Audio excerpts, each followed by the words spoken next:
Okay, give me just a sec, and we'll get started.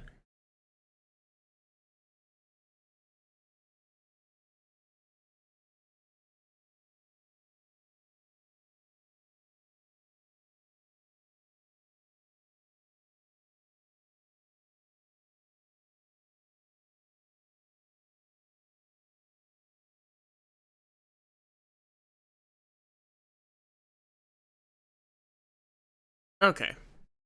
Hi, and welcome to more Ace Attorney. Sorry if you can hear my heater in the background. It's kind of really cold in my room.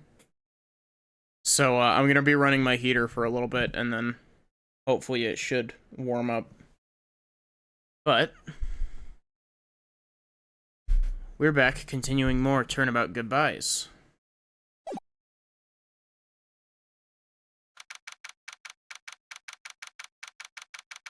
Oh yeah, we just barely made it to the first, court section here. Karma. That's right, Manfred von Karma. He's the best prosecutor there is. He hasn't lost a case in his 40-year career. He's a god of prosecution, right? A god. Not a single case. He'll do anything to get a guilty verdict. Anything. Sounds like someone else I know, Edgeworth. You don't understand. I mean, he'll really do anything. Manfred von Karma is a man to be feared. It's quite a claim coming from someone who forges evidence. He taught me what it really means to prosecute. What? Just picture a prosecutor as vicious as me, multiplied by a factor of 10. So, was he your teacher then, Mr. Edgeworth? Something like that. And now he's trying to get you found guilty? What a creep. Oh, wait. Maybe he's planning on losing on purpose to help you out. Not a chance. He hasn't lost once in 40 years. 40 years! He's as ruthless as me times 20. That's pretty ruthless. Like I said, he's a god among prosecutors. Guess that's something like Mia was to me.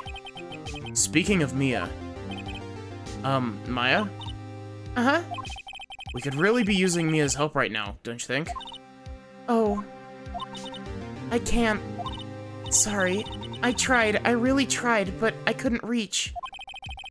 You couldn't reach? I think it's because I haven't been training. My powers are weak again. Oh man, what bad timing. I'm really sorry. I'll try my best. I hope so. What are you whispering about? Oh, it's nothing. Well, it's time. Let's head in.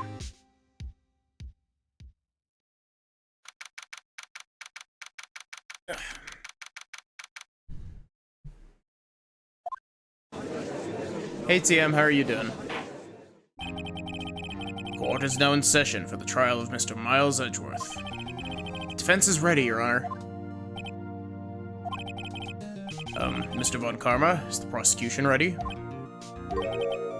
Cool. You seriously think I would stand here were I not completely prepared? Right, my apologies. He's even got the judge scared. Very well, your opening statement, please. Decisive evidence. Decisive witness. What else could possibly be required? Nothing, of course. That should be fine. Prosecution may call the first witness. What's with this guy? Is he royalty or something? Yeah, sorry, my voices might be a little bit off as I took, you know, yesterday off because it's my usual day off. Honestly, every single time I start one of these streams, I'm just like, man, I really need to start doing vocal warm-ups before stream. I'm doing pretty good. How am I supposed to fight against this? I called the detective in charge of this case, Detective Dick Gumshoe. Okay, Gumshoe's first. Let's see how this goes.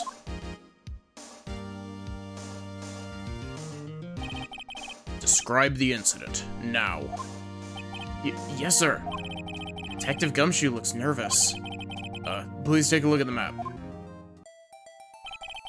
Murder happened late Christmas Eve, around midnight. There's one boat in the middle of the lake. 2 men on the boat. Now, there happened to be a woman camping here on the edge of the lake. How in the world did Lotta get her car over there? I've always wondered this, like...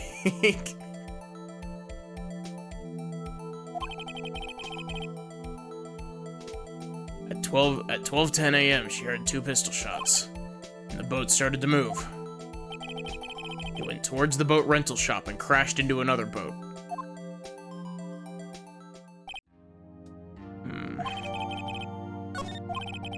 Testify to the court about the arrest. Now. Wait, Mr. Von Karma? Yes. Actually, I'm the one that's supposed to be handling the proceedings. Wrong. There's only one thing you need to do here. You will slam down your gavel and say the word guilty. That is your role. Yes, of course, you're quite right. No, he's not. Gosh, I remember my first playthrough of this game, getting to this point, and, like, I legitimately sent a message to my friend who had played the Ace Attorney games, and I'm just like, this dude is a fucking asshole. Specifically because he really, like, as you'll see in a minute, he really doesn't let you get a word in edgewise here. Man called into the station around 30 minutes after midnight. We headed to the scene of the crime as fast as we could. It's where we found Mr. Edgeworth. I didn't suspect him of anything at all, but next morning a body was found in the lake, so he had to arrest Mr. Edgeworth.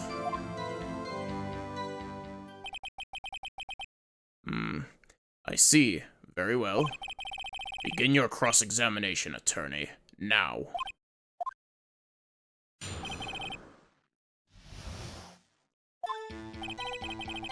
Man called into the station around 30 minutes after midnight. You received a call from a man? Yep. But you said there was a woman camping there. She was the one who heard the 2 gunshots, right? That woman and the man who called in the report are 2 different people, obviously. Different people? There were 2 witnesses. Their testimonies were quite similar, however. Today, I've summoned the woman who was camping. Woman who was camping. A lot of heart. What happened next, detective? We headed to the scene of the crime as fast as we could. Oh.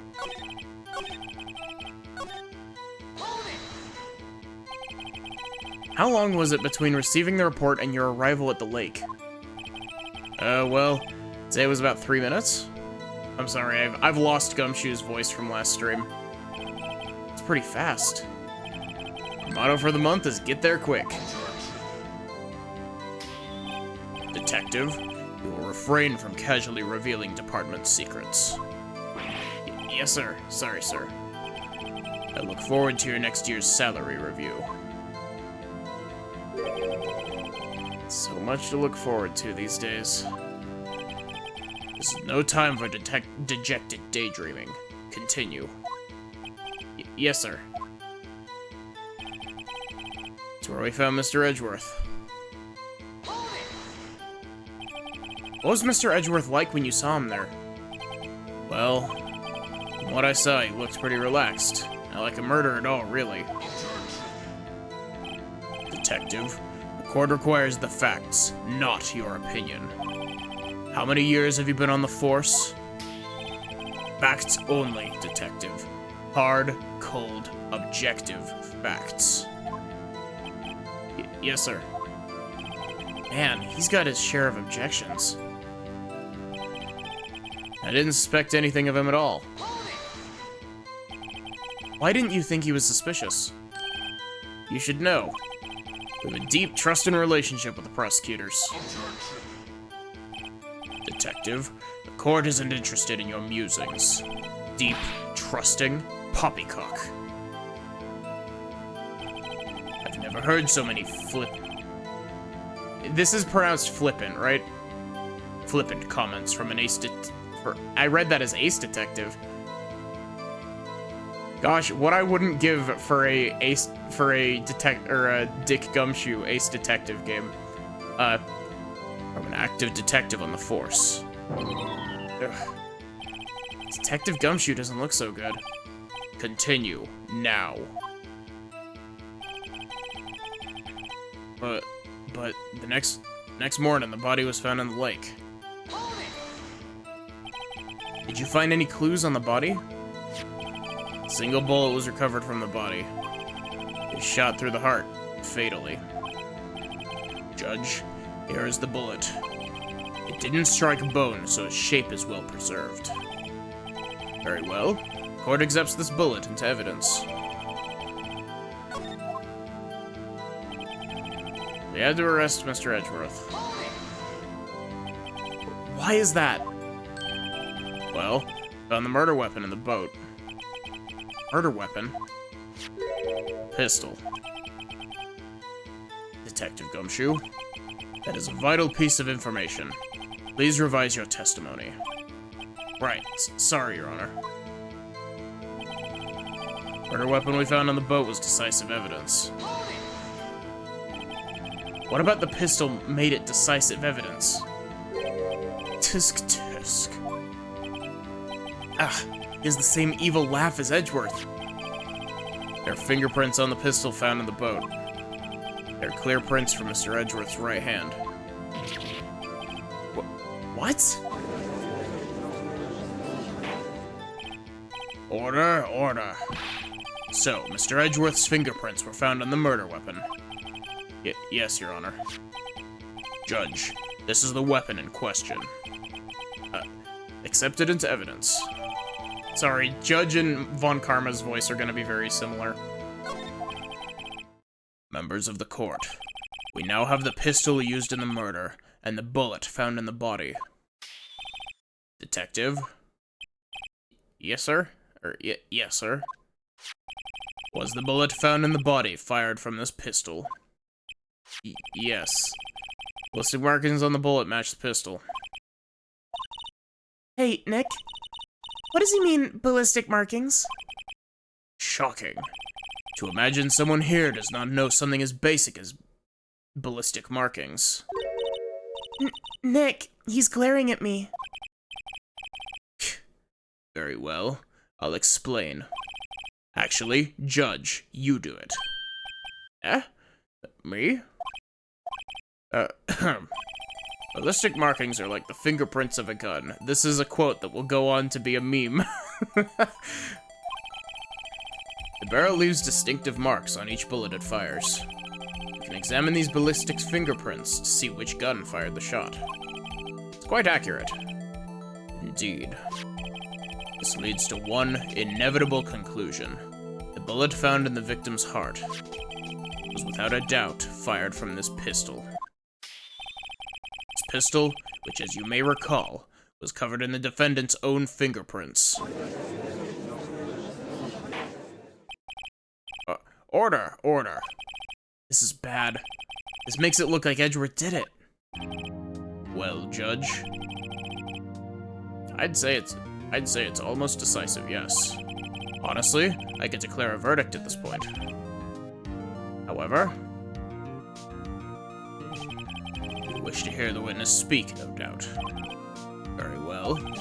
I'm somewhat fatigued, and so I will take a brief break. Hey, Nautilus. How are you doing? I will call my witness after the recess. Please tell me that you came in after that discussion where I literally just said this line will go on to become a meme.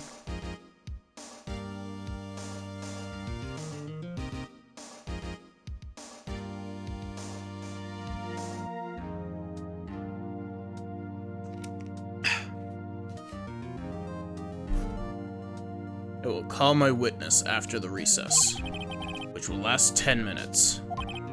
Judge? Yes? What are you doing? A 10-minute recess, now.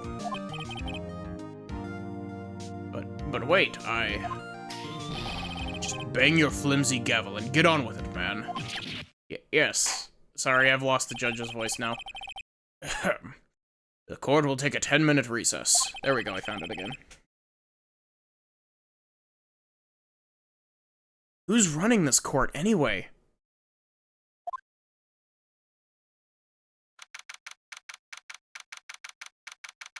Here's the weird thing. Technically speaking, due to lore that we find out from the second game, Von Karma should technically have a German accent. Edgeworth, what's going on here? Your fingerprints were on the murder weapon? And that foggy photo makes one thing clear. The only one who could have shot that man was the person in the photo. True. Was that you in the boat? Yes, it was me. What? But you must believe me, I didn't shoot him. Then who did? I don't know. You don't know? Weren't you right there?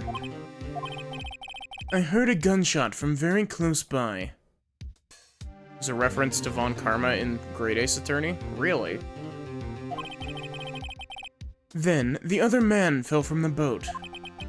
I can't say why, but I thought at the time that he had shot himself. You mean it was a suicide? That's the only explanation I can come up with. Huh. How am I gonna convince anyone of that? Say, Maya? Huh? What? Any progress with Mia? Oh. Sorry, it's no good. I know. I'm no good for anything, am I, Nick? If I can't call my sister, I might as well not be here, right? Whoops. No, of course not. I need you here. Yeah, the enhance. Don't worry, we're getting to that. I can see you're always trying to help out. Even if you don't actually help, it's the thought that counts, right? It's okay, Nick. You don't have to make me feel better. I don't know anything about trials or defense. What's more, I'm a spirit medium who can't even contact spirits. Everyone has their off days. I mean, I've just been getting lucky lately. You never know when my luck's gonna run out. Really? Whoa, right. Don't jinx this case any more than it already is. It's bad for my heart. Edgeworth, you're like 20. Oh. Sorry. Oops. Court is back in session. Mr. Von Karma, call your witness. Yes. Will Miss Lotta Hart take the stand? Oh god, the southern accent. Lotta Hart, you are a research student at university. Edgeworth does. Like, no joke, Nautilus, but... That I am. Good. Begin by telling us what you saw the night of the incident. Don't add anything trivial or subjective. Understand? Y'all need to learn some manners. I forgot what register I put, Lotta Hart's voice in. Understand? Yeah, I understand. Very well. Your testimony, please.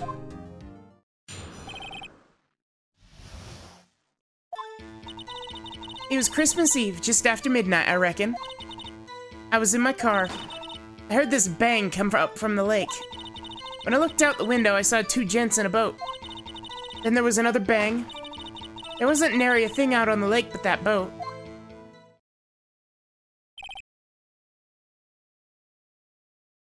Enough. Huh? Judge, she has happened to take a photo of the incident. This is that photo. Accept it as evidence.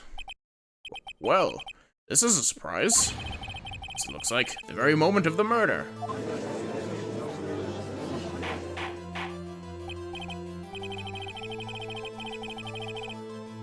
Order. I will remove people from this courtroom if I do not have order immediately. As the witness testified, she looked at the lake when she heard the shot. There were no other boats on that lake. So, the man in the boat with the victim must have been the one who shot him. Yes, it was the defendant, Miles Edgeworth.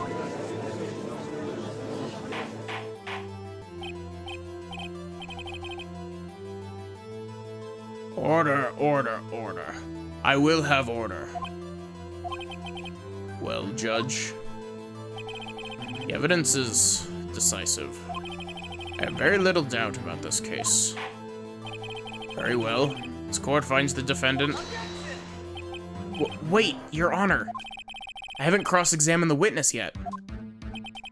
Cross-examination?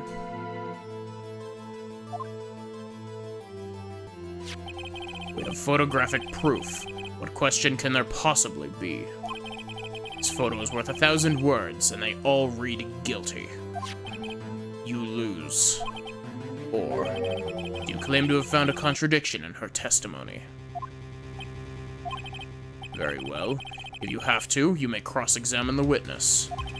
You will only flounder and ask meaningless questions. You will fail to find anything. And then, I will have you held in contempt of court. Nick, contempt? Contempt of court, you know? I guess I understand. Well, what are you going to do? Do you really think there's a contradiction with the facts in her testimony? I think there was. I think I noticed one little thing. Wow, I'm impressed, Nick. I didn't notice anything. Right, let's take him on. Yeah, I had a bad feeling about this. I understand. I will cross-examine the witness. Tisk, tisk. Very well. I pray for your sake this isn't a waste of time.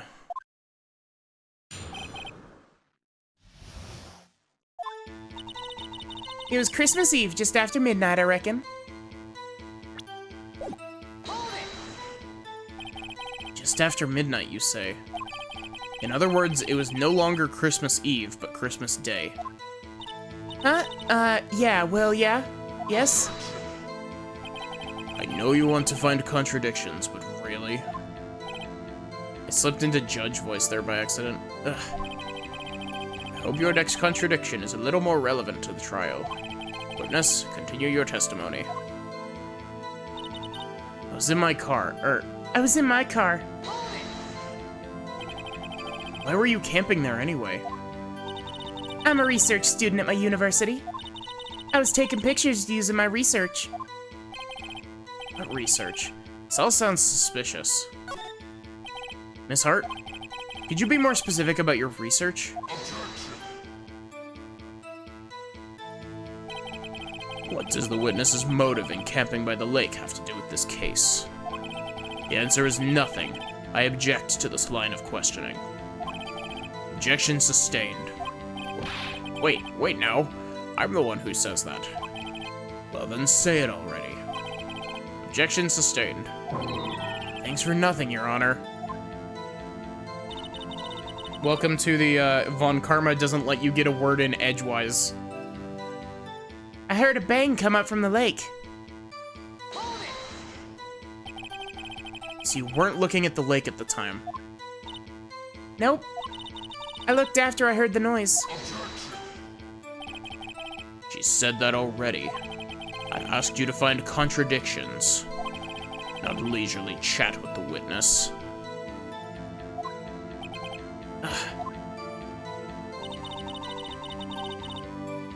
When I looked out the window, I saw two gents in a boat. Could you clearly see the two men? Just look at the picture. Clear enough for you? Oh. Wait a second. I wasn't asking you about the photo. I was asking if you saw the two men. Yeah. Well, of course. The witness has testified that she saw them. There's also a photo. You'd best look elsewhere for your precious contradictions. You jumped in quick. He's hiding something. Then there was another bang. Were you watching the very moment the shot rang out? Well, yeah, sure. You're asking meaningless questions. Meaningless. Contradictions, Mr. Wright. Not meaningless babble. On Karma, I think I hate you. I remember seeing this on my original playthrough of this game and just losing my shit because I'm just like, I've never felt closer to Phoenix than I have right now. It's trying to keep me from talking to the witness. To what end? There wasn't nary a thing on the lake but that boat. Are you sure about that? Yeah, sure as a country gal can be. Sounds pretty sure. How come you're so sure? Well, heck, I scanned the whole lake. Scanned the whole lake? Almost sounds like she was more interested in the lake than the boat. Miss Hart, you... Mr. Wright, the witness has answered the question in full. Ugh. No need for further questions. Objection sustained. That's what I'm... Sustained. Yes, of course. Oh, great. Enough. I think we've heard all we need to hear, Mr. Wright. It seems you are unable to find a contradiction in the testimony worth noting. But Your Honor... You keep your promise. We never promised shit, Von Karma. Mr. Wright, I'm afraid that I will have to penalize any further outbursts by holding you in contempt of court. And if that happens, you'll have to leave the courtroom immediately. Understood? Uh-huh. Nick, Lotta's testimony is fishy, Nick. Real fishy. I know what you mean, but if I can't say anything, what can I do? I believe we've covered the evidence sufficiently to make a decision. That's not judge. Then pass your judgment. Very well. Mr. Miles Edgeworth, please take the stand.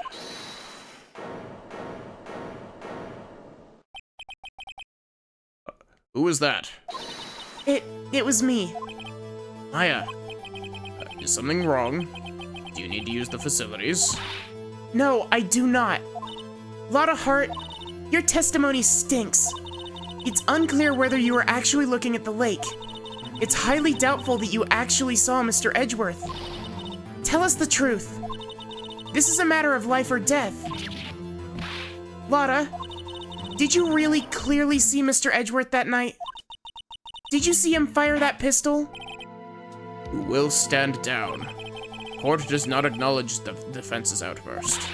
Answer me, Lotta. What's the big idea, treating me like some kind of criminal? I saw him, I swear it. I saw Edgeworth. Enough. Judge, declare the defense in contempt of court. Yes, of course.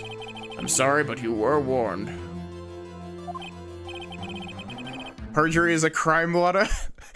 Perjury is only a crime in Ace Attorney when it suits the plot, Nautilus. Guard, escort Mr. Wright out of the courtroom. He is in contempt of court and must leave. No. No! Wait. I was the one who made the outburst, Your Honor. Nick is innocent.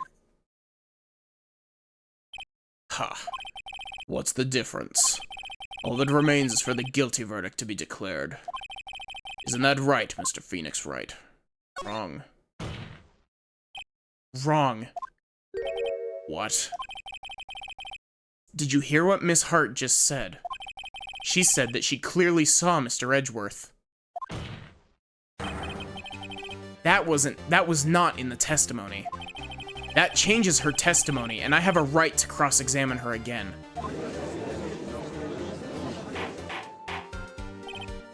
Order, order, order. Why do you have to say that 6 times? You're in contempt of court. It's too late for wild claims. Judge, sustain my objection. I'm sorry, Mr. Von Karma, but I cannot. What? Miss Lotta Hart has made a new testimony. The defense does have a right to cross-examine her again. But he is in contempt of court. No, I am. If you're going to arrest someone, arrest me. Very well. Maya Fey, we'll leave the courtroom immediately. Nick, I did what I could.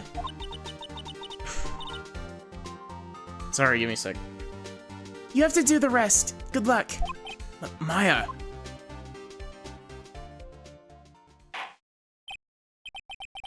I care not for this melodrama.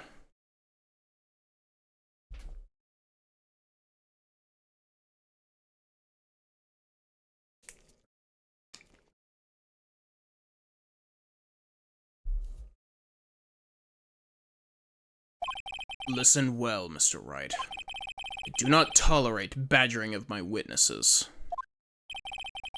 Running out of time. I'd better find a contradiction in here or else. Mr. Wright, begin your cross-examination.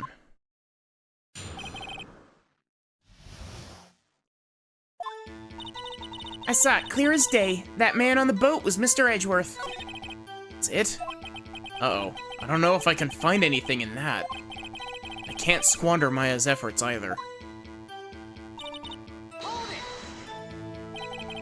Well, what about the other man? You cannot expect to be allowed to blithely ignore your... Yes, that is blithely, I think. Ignore your promise, Mr. Wright. I believe you claimed there was a contradiction in the witness's testimony. We never claimed jack shit, Karma. Well, find it. If you can. Mr. Wright, I'll have to assign you a penalty. Fuck off. Damn. That's it? Judge, you're usually a cool dude.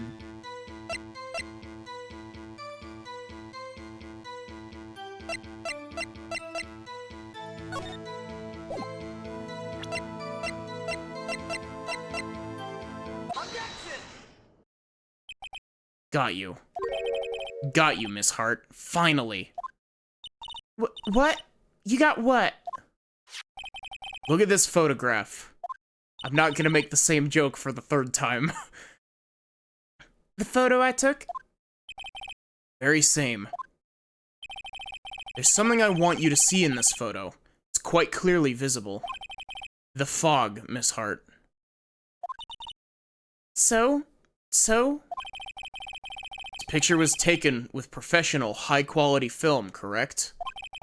Yet even it could not capture the faces of the men on the boat. Yet you claim you saw Mr. Edgeworth. How? What? Mr. Wright has a point. That's why I told her not to say that in her testimony, please. Yet now she has said it, Mr. Von Karma. How could you possibly see Mr. Edgeworth? Explain yourself. Miss Hart? What? Did you see the defendant that night? Of course.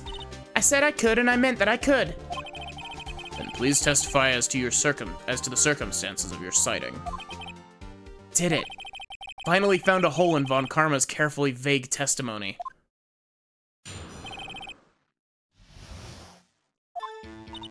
You're right. It was a cold night, and the fog was thick as grits. So, once I was finished setting up my camera, I got back in the car. Still, I brought my binoculars with me. When I heard that noise out in the lake, I looked with my binoculars. See? No problem. You used binoculars. That's not... Judge, that's a very good Von Karma impression. You used binoculars. Very well. You may begin your cross-examination, Mr. Wright. This one had better be good.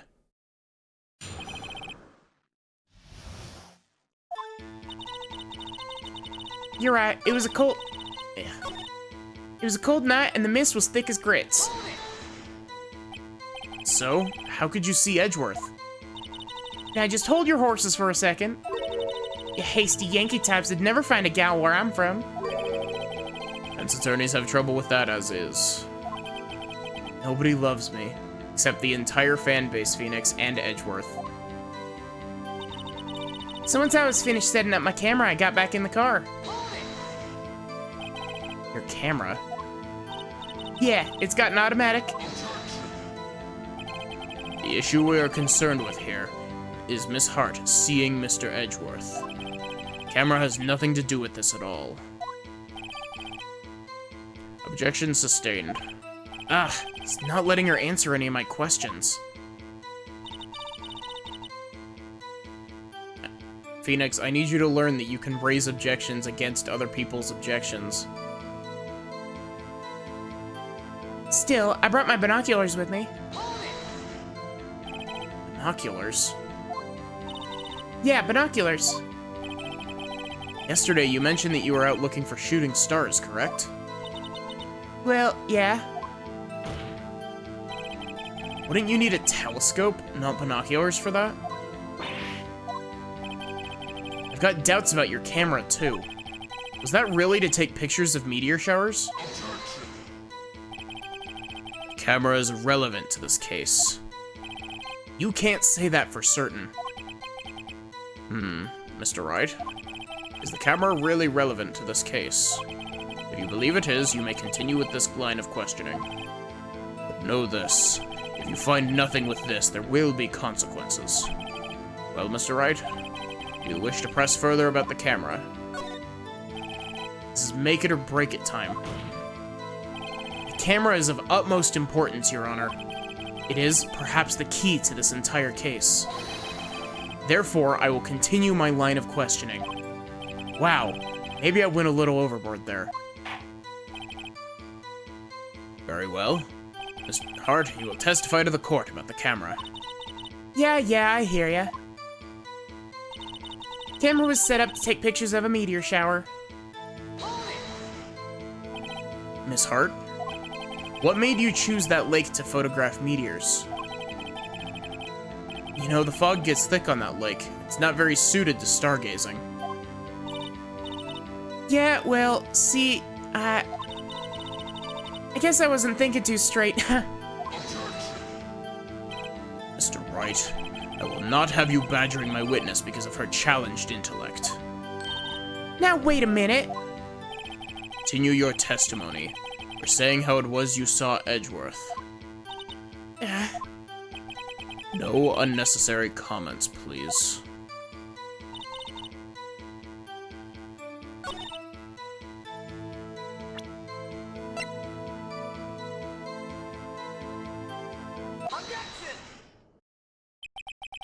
You're photographing shooting stars. That's a lie. Says who? I saw the camera you set up yesterday. It was pointed directly at the lake. You have to point a camera upwards to take photos of the stars, Miss Hart. Mr. Wright, what are you driving at? The witness was not at the lake to photograph shooting stars, Your Honor. Well then, what exactly was she photographing? Your Honor, take a look at this. What was Miss Hart trying to photograph at the lake? Also, can I just say, I always found it really weird that everyone in this case seems to treat the camera as, like, completely irrelevant. Despite the fact that it's super, super suspicious that it just so happens to have a microphone that will take pictures at a loud noise. Like, I'm not the only one that sees how that could be, you know, very suspicious, right? You know, murder happens with a gun as the weapon. Camera with a microphone activated lens is just so happens to be pointed at the thing to help incriminate.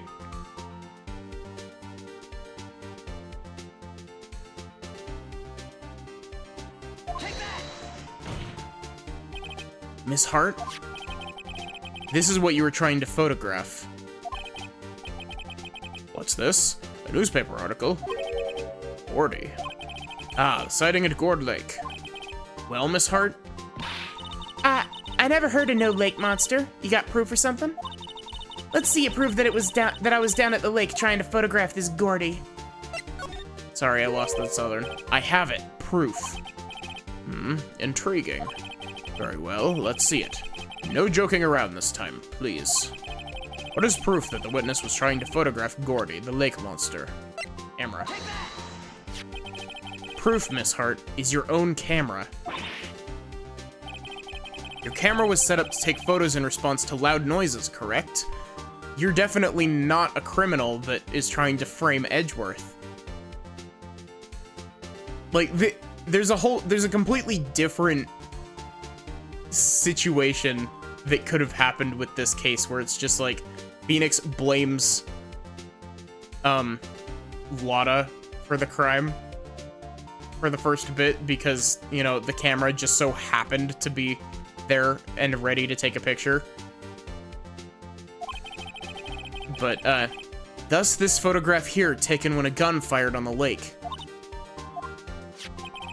And here, this article about Gordy. According to this article, Gordy made a loud noise when it emerged. Well, you were trying to photograph Gordy, weren't you? That's why you had set up your camera to respond to loud noises. Order, order. I see. I too thought it was a little strange. Yeah, sure. Well, Miss Hart? You were camping there to try to take a photo of Gordy, weren't you? Yeah. Not bad. Are all you lawyers that smart? So, smart boy, I was down there trying to photograph Gordy. You got me. So what? Huh? That don't change what I saw, does it? Exactly. What you just said, what you just used several precious minutes of our time to prove. It's nothing more than that the witness is an idiot who thinks monsters exist. Hey! But as she so succinctly said, so what? It changes nothing. Not true. You were hiding the whole thing about Gordy for some reason, I know it. Yeah, why can't we get Lotta thrown out as an unreliable witness? What could it have been? Whatever it is, I'm getting to the bottom of this. Miss Hart, why did you hide the fact that you were searching for Gordy from the court? Please revise your testimony. Right. Fine, I'll testify. It won't change nothing, no. Something will change. It has to. And I'm going to spot it.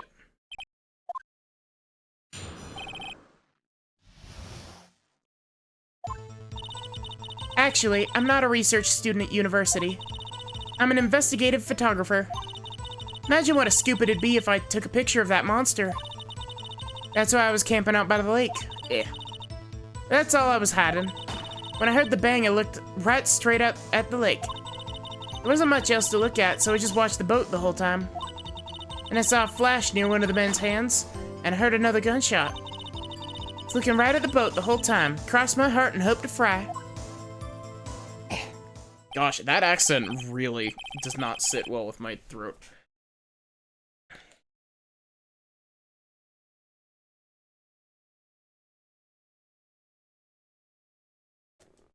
At the very least, the more I do this, the more used to it my throat gets and the better I get at it. Just voice acting in general.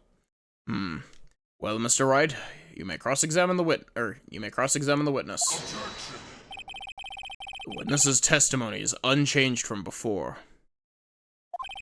Whether she is a research student or a photographer has no bearing on the case. There's no need to waste more of our time with another pointless cross-examination.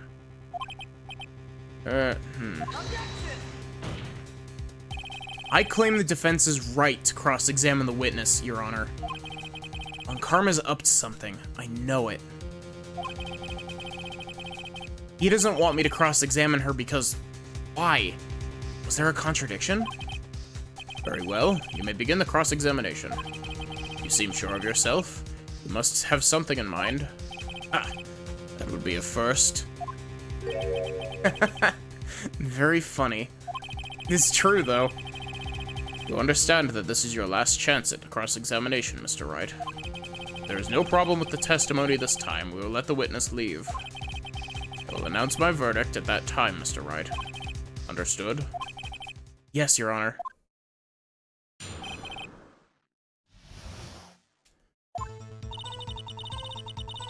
Don't mind me, I'm just making the, patented, confidence save. Actually, I'm not a research student at university. That's not your voice. Then what manner of person are you? I'm not sure I'm...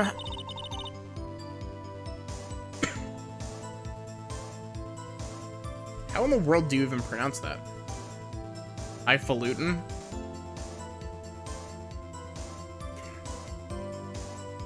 I'm not sure I'm highfalutin enough to be called a manner of anything. I'm an investigative photographer.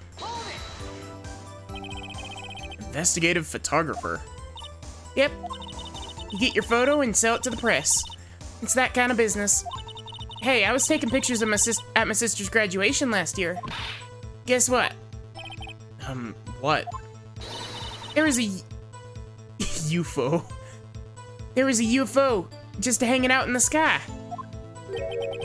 UFO? You know, an unidentified flying object, a UFO. That's when I had a sort of revelation. I knew I should become an investigative photographer. I see. Kind of a shaky basis for a career. Imagine what a scoop it'd be if I caught a picture of that monster.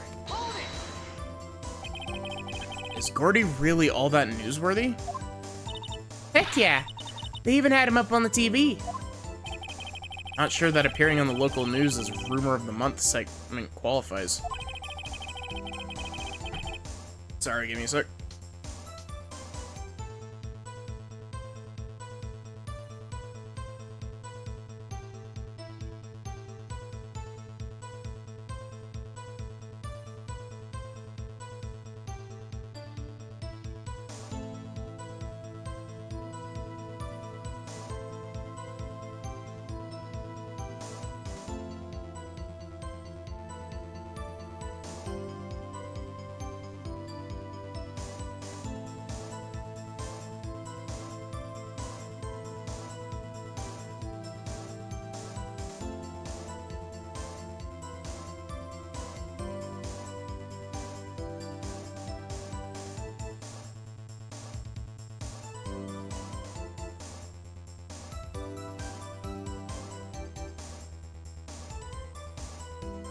I made a mistake and sipped from the flavored water, and it,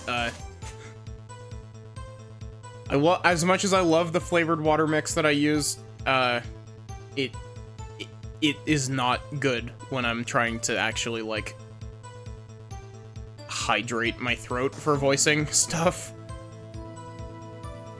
Last month's big segment was Bigfoot sighted on Acorn Hill, I believe.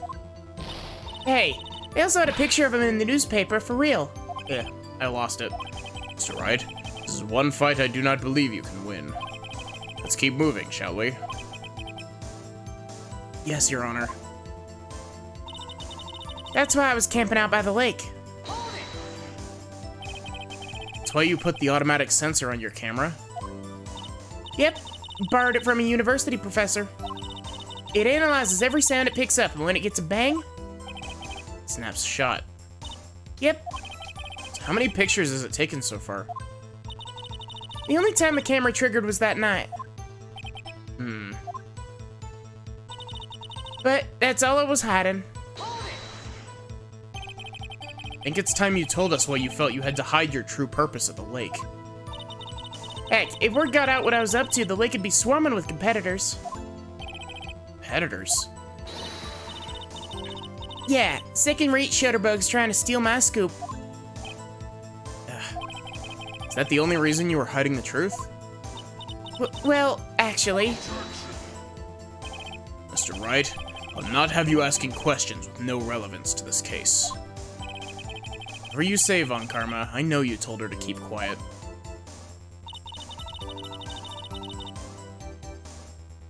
When I heard the bang, I looked right straight out at the lake. I'm sorry if this southern accent is the worst, but exactly what sort of sound was it? Well, I never heard one before, so I can't say for sure, but it sounded like a gunshot. It was a lot sharper a sound than I would have expected. There wasn't much else to look at, so I just watched the boat the whole time. There wasn't much else to look at. Yep. I don't know. She heard a bang and she thought Gordy was out there. Kinda doubt she'd waste any time looking at a boat. What? What did I do now? What are you giving me that look for? Definitely suspicious. Maybe it's time for some evidence? Witness, continue. Hold your hush puppies, Pops. I'm getting there. Then I saw a flash near one of the man's hands, and I heard another gunshot. Was there nothing on the lake but the boat at that time? Huh? Wait, so you're thinking maybe he was shot from some other place? I don't think so, nope. Lake was smooth as glass, and nobody was on shore either. Better find some sort of contradiction in this testimony. I won't be able to beat Von Karma any other way. There has to be something.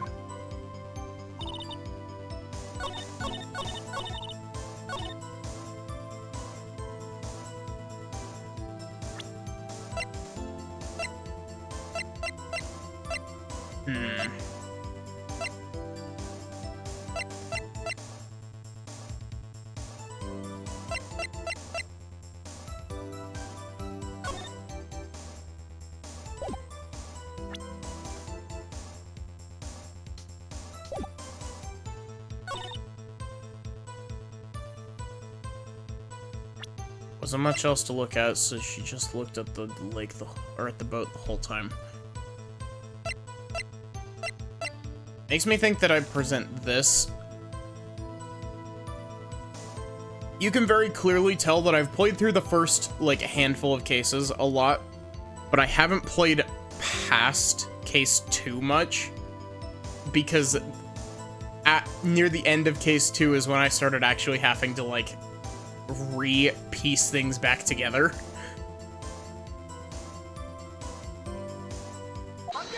Okay. Miss Hart, were you really looking at that boat? What's with you? Of course I was looking at it. It was the only thing out there. Any normal person would be looking at it.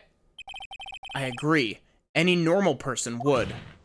But you are far from normal. What? Y'all want to step over here and say that? You were camping at the lake to take a picture of Gordy. Think about it. What would you do if you heard a loud noise? You'd be scanning the lake for any sign of Gordy, that's what. You wouldn't give the boat a second thought. Order. Continue, Mr. Wright. You testified that you were watching the boat through binoculars. However, you wouldn't need binoculars to watch that boat. You needed them to search for Gordy, and that's what you were doing. Well? Well, now that y'all mention it, I did sort of take my binoculars and kind of scan the lake a bit. I mean, Gordy might be out there and all. Miss Hart, are you saying you are not watching the boat then? Sorry, y'all. I wasn't fibbing, really. I thought, you know, I could be a witness to a murder and all. Kinda got excited. I was sure I was watching that boat, till now. This is totally uncalled for. But hey, you got the photograph, you got proof. Still, we can't see who's shooting the photo with, or who's shooting who in this. Right. That's why I took the photo and... Witness, that's enough. You've had a long day. Shut your pie hole. Shut... what? What was she going to say? She took the photo and what? Wait a second. She even had a photograph to prove it. You really can't tell from the photo who's shooting. That's why she said she's gonna enlarge the photo. She said it'll drop the quality a mite, but it'll let us see who's who. She enlarged that photo. Why won't Von Karma let her show it? I've got a hunch. I bet that enlarged photo shows something bad for Von Karma. This is my chance. If I'm wrong, though, it'll mean prison for Edgeworth or worse. What should I do? Miss Hart, look at this photograph. You enlarged this photograph, did you not? Yeah, I did. Why has that enlargement not been presented to the court? Because it does not exist. What are y'all talking about? You were the one who told me not to show it in court in the first place. You old fool.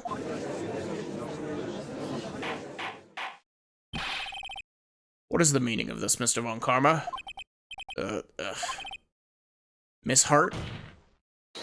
Show the photo to the court. Show us the enlargement. The prosecution objects to the submission of this evidence. Objection denied. The witness will show the enlargement to the court. Here it is.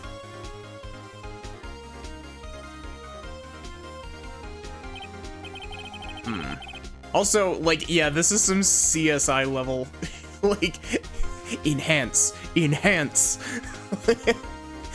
like that meme that's like the CSI enhancing where they like zoom in onto the very tip of a ballpoint pen to look at the fucking reflection on it. We still cannot see who's firing in this. It could be the defendant, maybe it's not. Regardless, I'll accept this as evidence. Happy now, Mr. Wright? Has to be something. You asked for the enlargement. You got the enlargement. Phrases to be taken out of context. Little good it has done. Little good has it done any of us. That is why I requested she not show it. Suppose this means that the cross-examination is over. Is over, obviously. Then, I'd like to close the cross-examination of Miss Lotta Hart. And none too soon. That was a flagrant waste of my time. Mr. Von Karma, do you have anything to add? I stated everything I needed to when this trial began. Decisive evidence. A decisive witness. What else could I possibly be required? Or what else could possibly be required? Nothing, of course. Then, I believe it's time for me to declare my verdict. Wait, this isn't supposed to go like this. There has to be a clue in this photo somewhere. This is bad. Real bad. What should I do?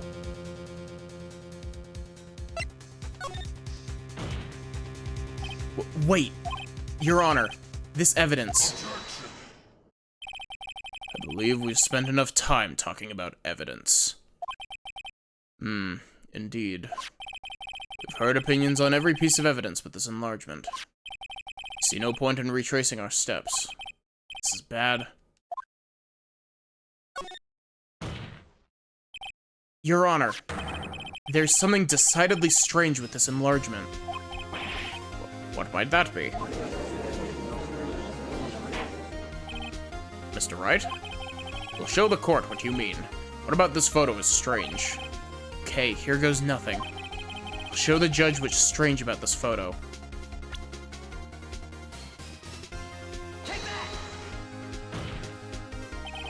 Here, Your Honor. Shooter? I'm not sure I understand. What about the shooter is strange? Look at the hand holding the pistol, Your Honor. Hand? That hand directly contradicts another piece of evidence. This man's left-handed does what? Let me show you. I'll show you the evidence that the left hand contradicts. The pistol has fingerprints from Edgeworth's right hand on it. The evidence is clear. The man in this photograph is holding his that pistol in his left hand. However, the prints on the murder weapon were from Edgeworth's right hand. Ergo, the man shooting the pistol in this photograph is not Mr. Edgeworth.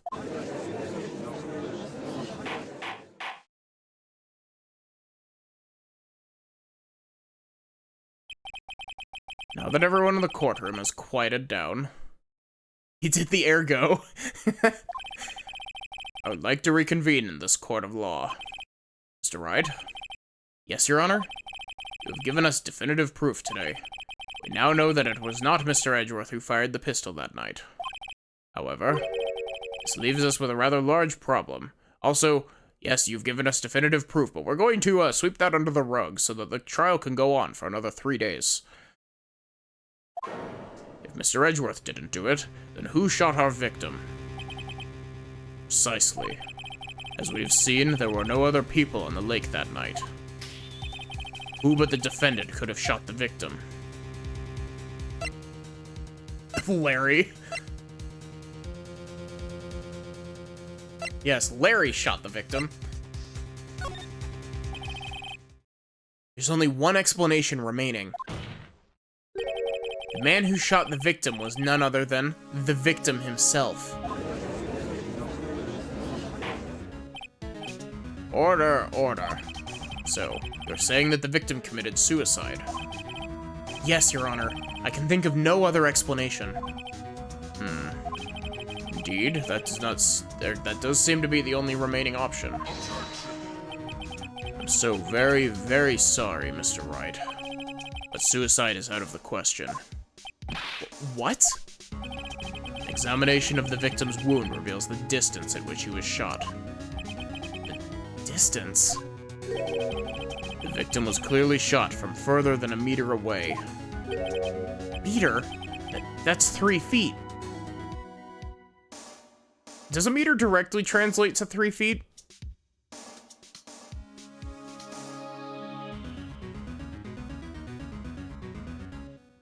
I don't actually remember if a meter and a yard are two, like, if they are, like, slightly different, or if they're more or less the same.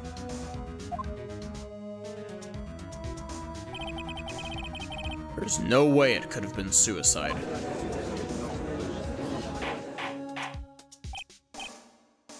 Order, order. Mr. Von Karma, are you sure of the accuracy of your data? Of course. I had already considered the possibility of suicide, you see. 1 meter is about 3 feet, more or less. I see. Very well. Allow me to state my opinion. Considering the situation, the shooter had to be the defendant, Mr. Edgeworth. However, prints on the gun reveal that the shooter was not Mr. Edgeworth. This is a conundrum. Therefore, I'd like to suspend proceedings for this trial for the day. Court orders the defense and the prosecution to further investigate this matter. Understood? Yes, Your Honor. That is all. This court is adjourned.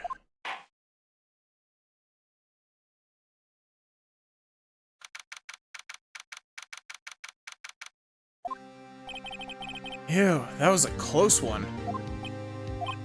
Hey, don't you have anything to say?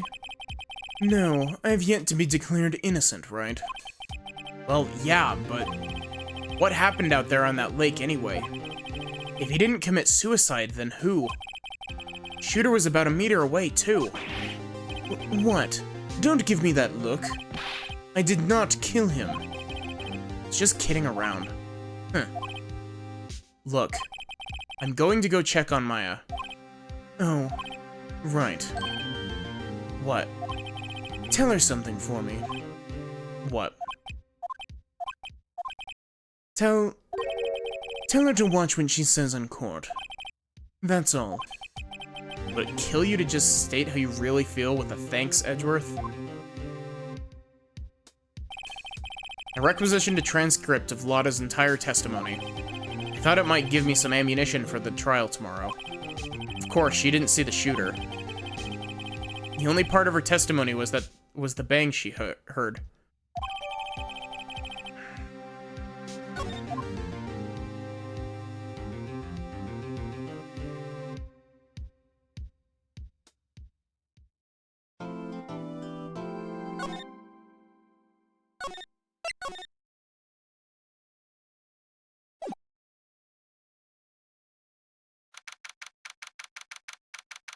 Oh, random thing. Speaking of, like, completely random thing, I actually, worked on my, game for the first time in a hot minute.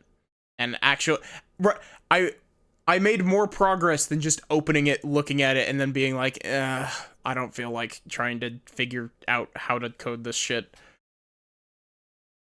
So, it's slowly but surely. Like, the main thing is just getting, you know, the systems that I need for it up and running.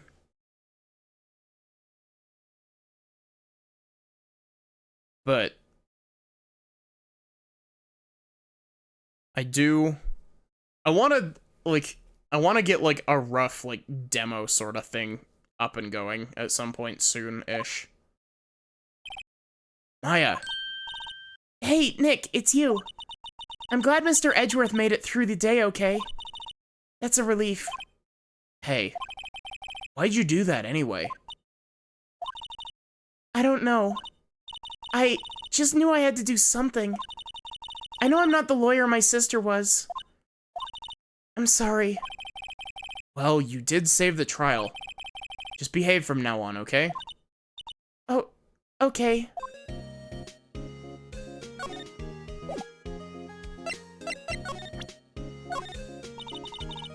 You must be nice, Nick.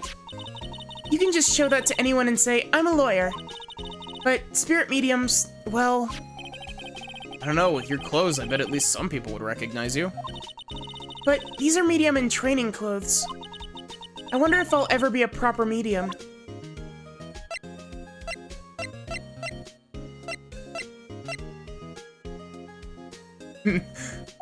Put your hands in the air, Maya. Mr. Edgeworth's prints are on this pistol, aren't they? Yes. Prints from his right hand. But they must have gotten on there at some point other than the shooting. What? Really? Shooter used his left hand, after all. Sorry, I'm fresh out of ideas. Have you been questioned yet? No, not yet. Detective Gumshoe was here just now. He said, seeing as this was your first offense, we'll let you go after questioning. Ew. Oh, and he wanted me to get bail money ready. You can pay for me, okay? Huh? How much? I don't know. I guess they'll send you a bill or something? Why do I picture giant bales of money every time I hear the word bail? Any luck with Mia? None. I can't get through to her at all. I tried. I really did. I don't know what to do. I think I probably shouldn't have stopped my training. Sound like she really did do her best. I should check and see if there are any waterfalls in the local area. I wonder if I'll ever see my sister again.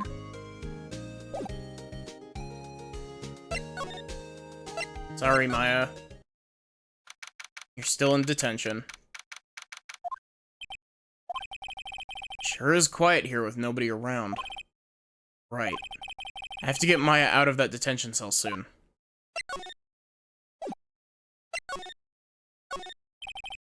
Mia's favorite plant. Its name is Charlie. Maya's gotten the knack of watering it lately. Charlie's been perking up these days.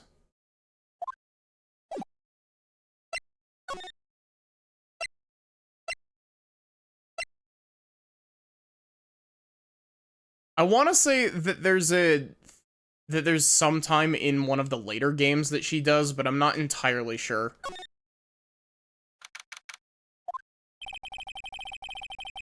Fewer people, there are fewer than there were yesterday, but the cops are still around in the park.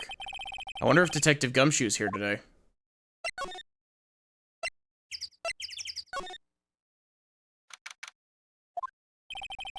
Haven't seen Larry around today at all.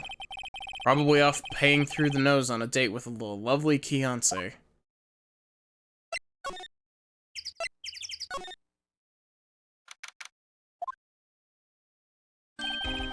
Hey, Detective Gumshoe.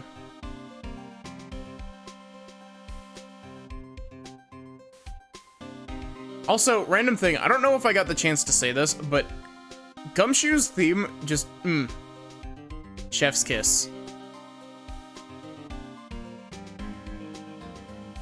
Why is Gumshoe, like, Gumshoe is just fantastic. He's such a good character. Hey, Detective Gumshoe. Hey, pal. Well, today, yes? What about the trial? Well, I was gonna say good show, but it wasn't really all that. He did save Mr. Edgeworth, I guess. Just wasn't sure how to thank you, you know? Thanks. Put your hands in the air, detective. Maybe you should tell me maybe you should tell me why Mr. Edgeworth's prints are on the weapon, pal. Huh? How should I know?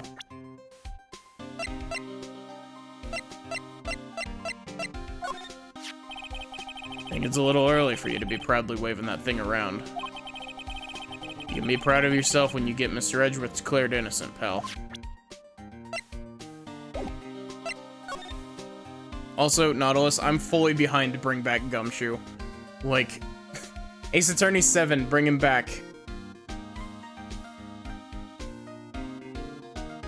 Either that or give him his own spin-off game. Dick Gumshoe, Ace Detective. To be fair, though, there is at least one other character that desperately needs their own game. And that character is, Athena.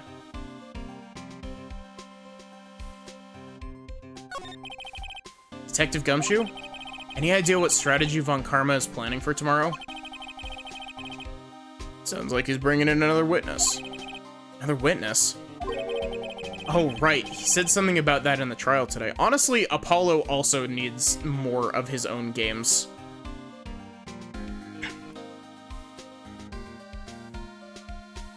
Like, she gets a lot of focus in Dual Destinies from what I've played of it.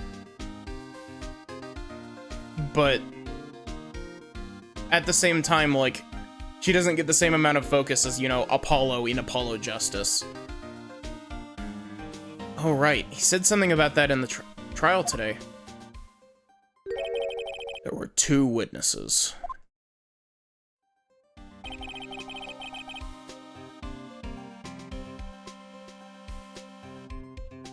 Hey, Sachi, how are you doing? I was wondering who that other witness was. Who was it? I haven't seen anything from Spirit of Justice. Like, I've done the first little tiny bit of the first case in Spirit of Justice. And so I'm very much looking forward to eventually getting to it. Because it's like, the games that I have no experience with are, or well, very little experience with, are Dual Destinies. I know some decently big plot spoilers to Dual Destinies, but you've got Dual Destinies, Spirit of Justice, both Investigations games, and both, Great Ace Attorney games.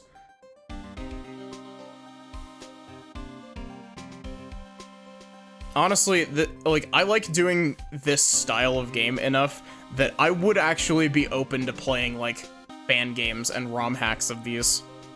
Because I've heard that, what is it called? I brought it up one of the other streams for this. It's like, it's like, I think it's called, like, Conflict of Interest. It's like Ace Attorney Conflict of Interest is a really interesting fan game, is what I've heard, if I'm not mistaking the name. Sorry, pal. As much as I'd like to, I'm not at liberty to divulge that information. Right. Oh, right. I wanted to ask you something about Edgeworth. What's up? Is he afraid of earthquakes? I never heard anything about that before. Mr. Edgeworth doesn't talk about himself too much, see? But there's one thing that's clear as day. Finally spiced up your BRB screen today. Nice. Him hating crime the way he does, and him becoming a prosecutor, and him being scared of earthquakes. It all started with that incident. DL6 incident? Yep, that's the one. To be fair, Justice for All is also kind of a truncated name. I think I'm using that word correctly. Give me a sec. I want to Google search the definition of truncated now.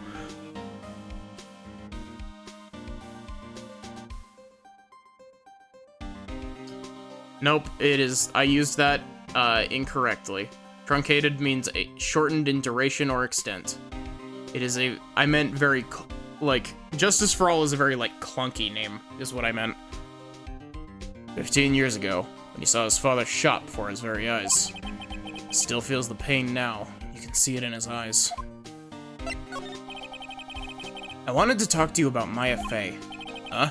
She's not out on bail yet? Strange. Told him to let her go as soon as they had a report written up. Man. I don't know what would have happened in that courtroom today if it weren't for her. Seeing her getting dragged out by the bailiff? I'll be honest with you, pal. Shed a tear or two. Mr. Edgeworth, he was so moved, saw his lip trembling. Really? Cold as ice, Edgeworth?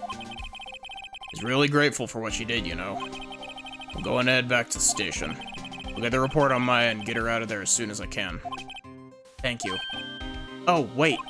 I was wondering, how much is bail gonna be? Don't worry about that. Mr. Edgeworth is posting the whole amount. What? Edgeworth? Didn't I tell you? He's grateful to her for what she did. Alright, pal. Well, don't forget to go pick her up, okay? Maybe I can get Edgeworth to pay this month's rent, too. Oh, Maya had an outburst in court against Lotta because Von Karma wouldn't let Phoenix get a word in edgewise. And, essentially Maya hit Lotta with the Lotta you're full of shit card. And,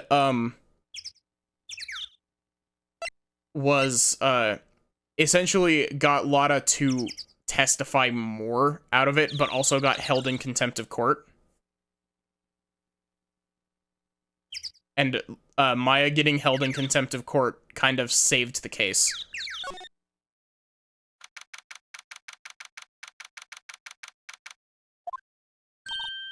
Hey, Nick, you finally came. They just finished the paperwork. I'm free to go. Free at last, eh? Those interrogators were really mean. They were like, okay, what did you do this time? Like it was some kind of criminal. Can you believe it? You know what, Maya? Having played multiple other games in this series, I very much can. Oh, they let you out in the end, didn't they? Oh, that reminds me. Thanks for the bail. Thank Edgeworth. Huh? He posted bail for you.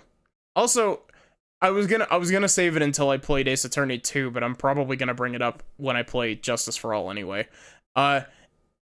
The second case of Ace Attorney 2, or it might be the third case, I forget, is one of the most slept-on cases in the entire series. Hands down. It's the one where you go to the, village in the mountains.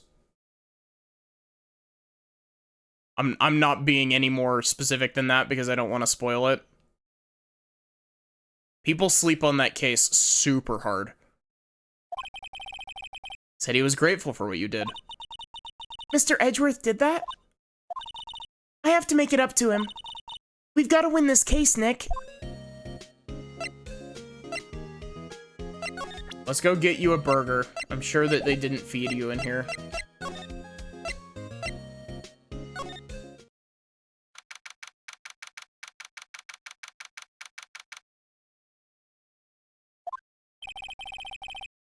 No, wait. It is the second case, because the third case is Turnabout Big Top. Detective Gumshoe's not here. Detective Gumshoe's at the crime scene today. Huh? Oh, really? Live wire, that one. Got into a fight with the chief for not following protocol. Not following protocol? I bet he wouldn't help them build the case against Edgeworth.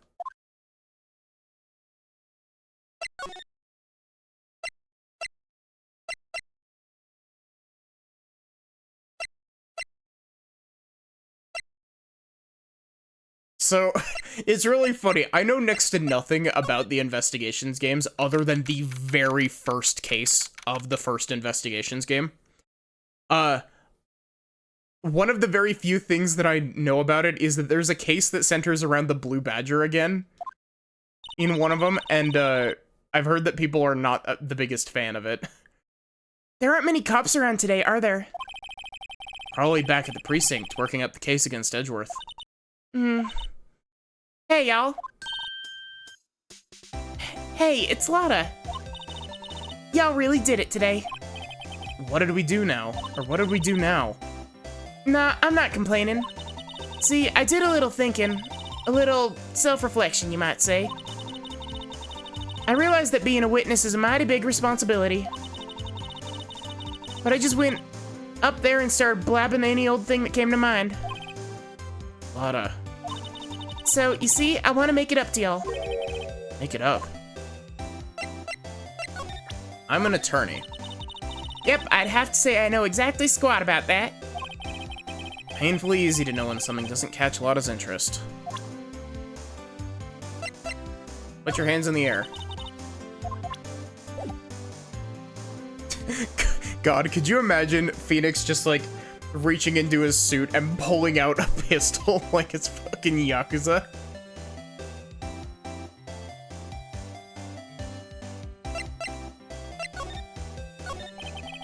What did you think of the trial? To be honest, I was doing it... Doing it half? I was doing it half to just... Oh. I was doing it half just to say I'd be a witness. Or, been a witness. Even though I didn't really see anything. I kinda convinced myself I had, though. I'm sorry, I know I caused y'all a lot of trouble. Well, memory is a tricky, vague little thing. Yeah, I sure know that now. I'll be fine the next time I witness a murder.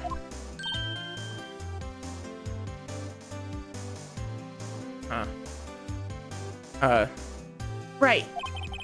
You mean the first time you witness a murder? What about Gordy? Mandela effect, yeah. Right. Well, the way I figure, the trial's only stoking the flames of Gordy fever.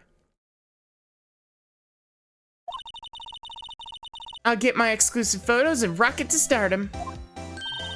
All right, Lotta, you go, girl. I wish I could be an investigative photographer, too.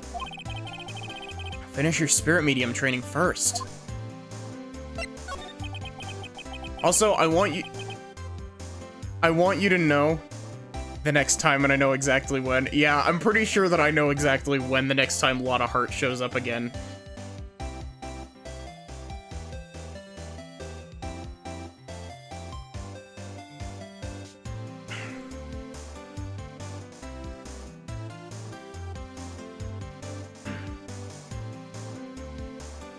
Lotta, what do you mean by making it up to us? Well, you see... Actually, I got a bit of information for you. What? That Von Kammer didn't want me to say anything about it. What information? Now we're getting to the heart of it. See, I reckon we might be able to do ourselves a little exchange. Exchange? I thought this was to make it up to us. Right. I propose a little exchange to make it up to you. What? Information don't come cheap, my friend. Hey. I see you thinking, my, how unsophisticated these Southern folks are. It's written all over your face. Let me tell you, most Southerners are way more sophisticated than you. I'm just an exception. I'm just the exception, okay? I keep losing the Southern accent like halfway through. Well, what'll it be? We gonna deal or not? What do we do, Nick? How much will you buy my case for, Lotta? I picked deal. Does anyone actually know how Deal or No Deal is played? We don't have any other leads, so I don't think we have a choice here. Okay, how much? Huh? You completely off your rocker. I may not be sophisticated, but I'm not trying to rob the poor. Huh? The only fair exchange for information is information. Listen good. What I need from you is information about Gordy. Whoa, whoa, whoa, Gordy? I sipped from the wrong water bottle again.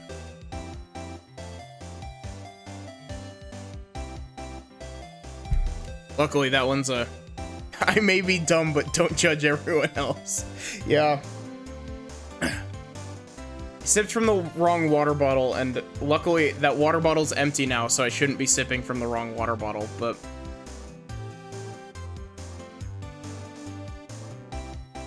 But Gordy doesn't... I mean, Gordy might not exist. Then bring me proof that shows he don't. I'll be keeping watch from the car, okay? See something? Y'all come to me first, got it? My people ain't as dumb as me.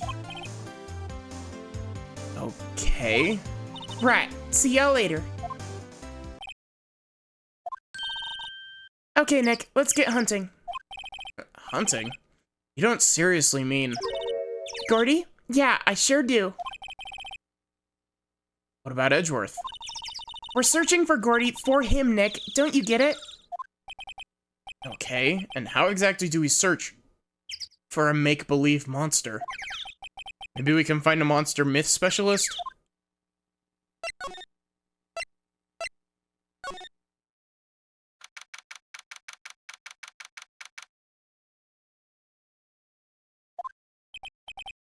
What's that?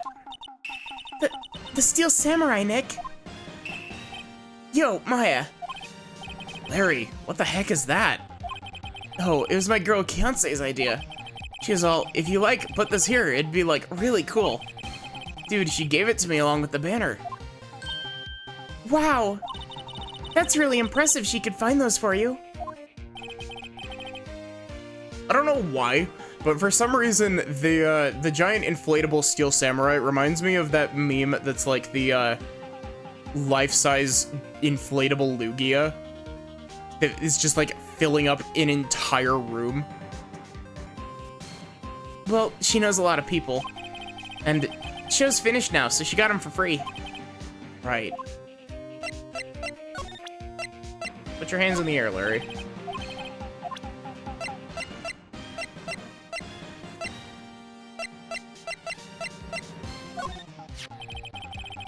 That's the guy that's selling my dogs faster than I can cook them.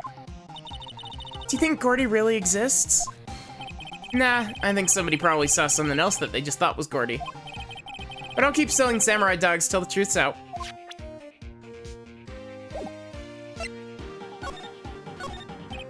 Yo, Nick. What happened with Edgy? Well, we made it through the first day in court all right. I don't know how good our prospects are from here on, though. Huh. Hey, Larry, did you know that Mr. Edgeworth's, did you know Mr. Edgeworth's secret weakness? He's terrified of earthquakes. He acts like a little boy. Huh?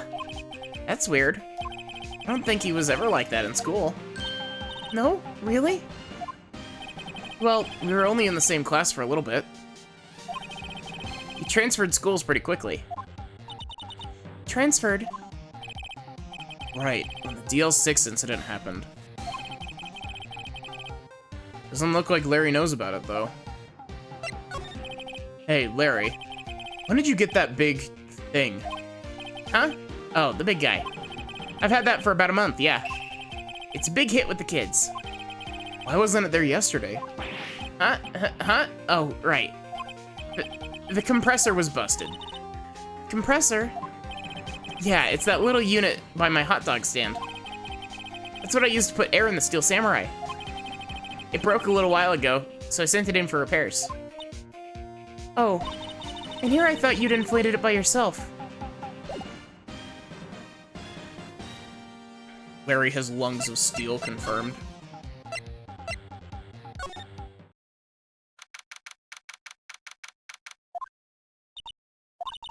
It's always so quiet here. I wonder if the boat shop is closed for good? Well, with the murder on the lake and all. Probably just taking a vacation until it blows over. I get it.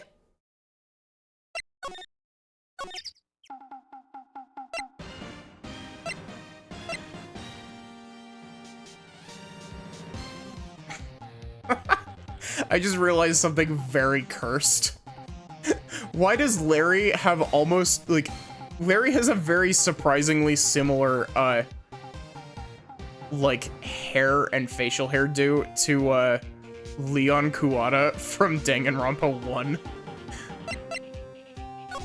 Like, he doesn't have the big sides to his hair, but just, like, the top mixed with the goatee and the tiny sideburns.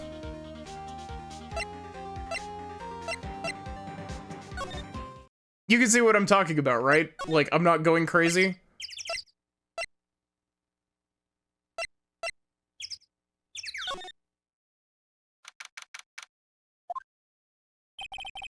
Hey there, pal. What's up? You look out of sorts. Thought I was gonna say the guy from Ghost Trick. No, I haven't actually played Ghost Trick. I'm looking forward to its, Switch port that I'm going to stream, hands down. Like, it's not even a question. It's going to be streamed. What's up? You look out of sorts. Wait, you didn't go and do something that's gonna hurt Mr. Edgeworth's case again. What do you mean, again? Whatever, have a seat, pal. I'm here for you if you need anything. Besides money, that is.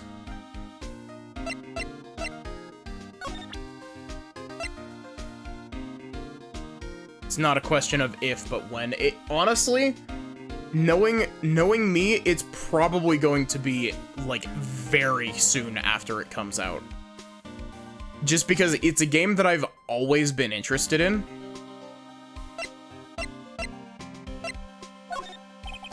Sorry to disappoint you, pal. Drawing a blank.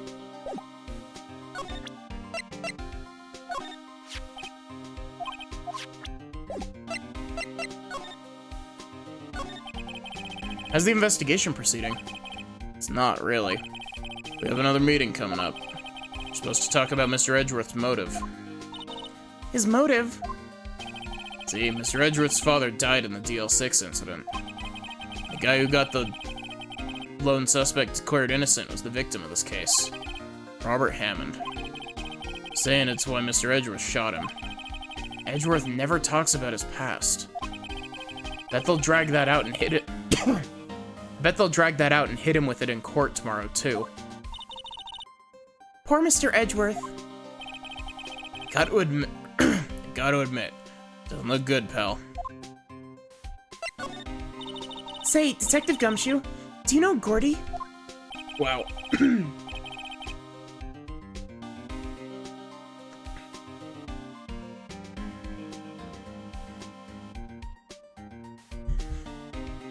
Also, random thing, I really wish that they had backported the text log into this, like, monster down at Gourd Lake? Not personally, no. Well, we're looking for it. Huh? Are you out of your minds? Got time to go wild monster hunting? How about doing a little questioning for me, then? Oh, Detective Gumshoe's scaring me, Nick.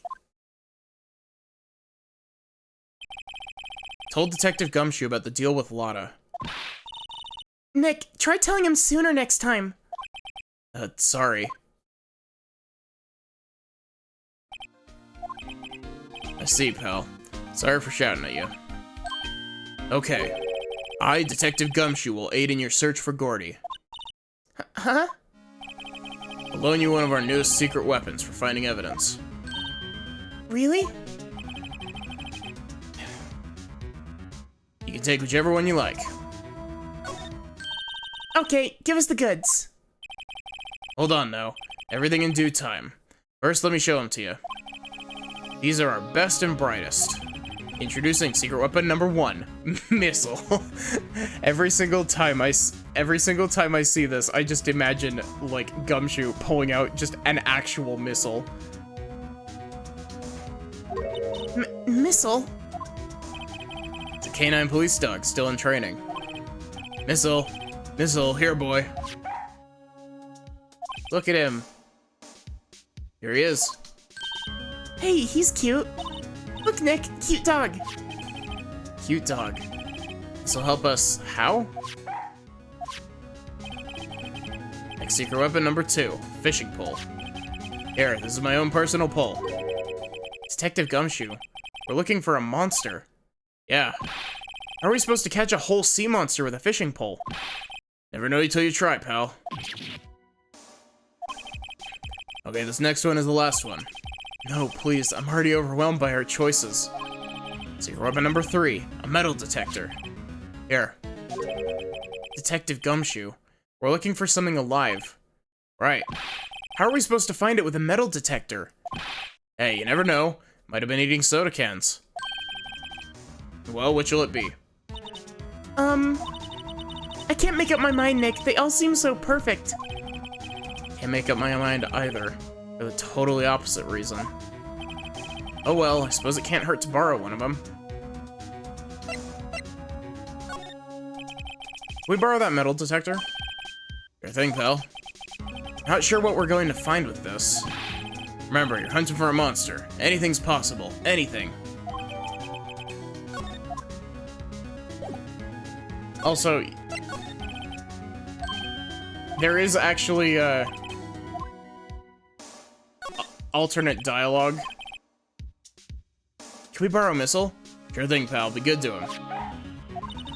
He's so cute. Oh boy.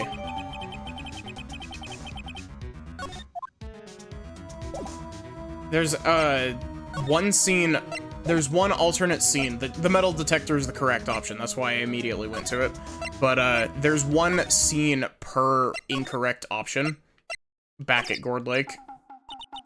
Hey, Nick. Hmm? Missile's been acting strangely. Missile? Oh, right. That little creature of the detectives. Hey, I love little doggies. Good boy, good boy. Okay, completely other thing. This portrait in the DS and GBA versions is terrifying, by the way. Like, there's something about the pixel, like, aliasing on this portrait of Missile that makes it really fucking scary for no reason. What's wrong, Missile?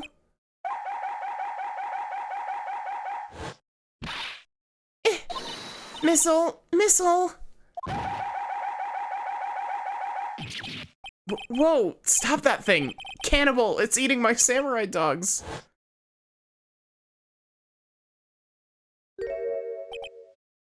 My samurai dogs! Wow, he ate every single one. I'm sorry, Larry. Sorry don't pay my bills, Nick. It's gonna have to this time.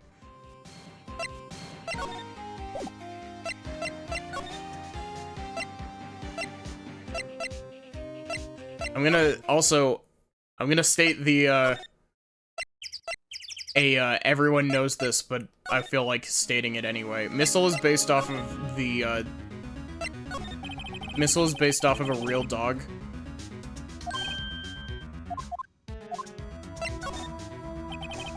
The, writer Shu Takami's pet Pomeranian. Can we borrow that flimsy-looking fishing pole? Your thing, pal. Oh, if it breaks, be sure to dispose of it properly, okay? Right.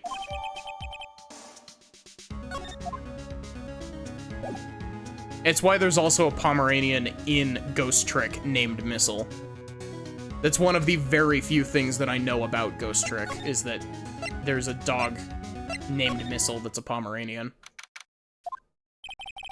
Looks like Edgeworth isn't questioning. Let's come back later. Guess so. That was a misclick, by the way.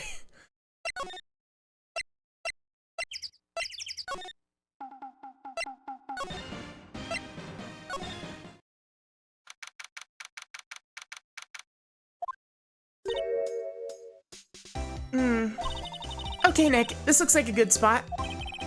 Good spot for what? Time to do some fishing. Hey, Gumshoe, can the police department compensate my friend for Missile eating all of his hot dogs? She's serious. What are you going to use for bait? Oh. Yeah, oh. Figured something like this would happen. Should have brought Missile along with us, then at least we'd have bait. Nick, How could you? I'm kidding, I'm kidding. Some jokes are better left untold. She hit me. Okay, watch this, Nick. Just try not to reel in any empty cans or boots, okay? Here we go. Ah, my leg. I haven't seen this scene in a long time. Hey, what are you doing? Sorry, Lotta. Don't tell me y'all are on some film company's payroll. Nick, pay her. Poor wallet. Also, hooking yourself with a fishing rod really hurts, by the way. Fishing hooks do not mess around if you get hooked with them.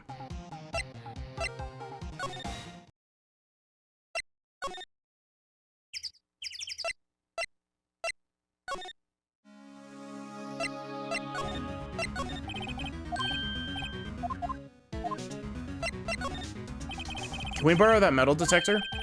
Sure thing, pal. Not sure what we're gonna find with this. Remember, you're hunting for a monster. Anything's possible. Yep, we've already read this.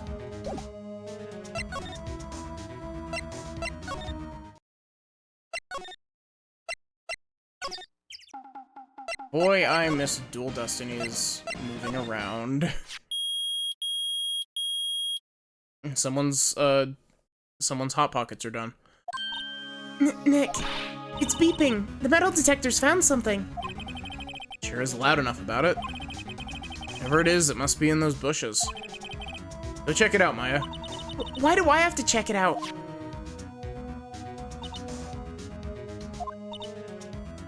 Nick, look. Huh. An air tank? Huh. Valve looks broken. I thought it was Gordy. Maya, first of all, why would Gordy be in the bushes? And second of all, why would a metal detector react to a sea monster? Maybe it's like that, maybe it's like that sea monster from, I'm gonna fucking... This isn't really dating myself as much as it is just referencing something. It's like the sea monster from Phineas and Ferb that just absorbs zinc into its skin. Metal detector would 100% pick up on that. Oh. Huh? Something wrapped around this air tank. Looks like a string of flags. Well, might as well take it with us now that we found it. It's heavy.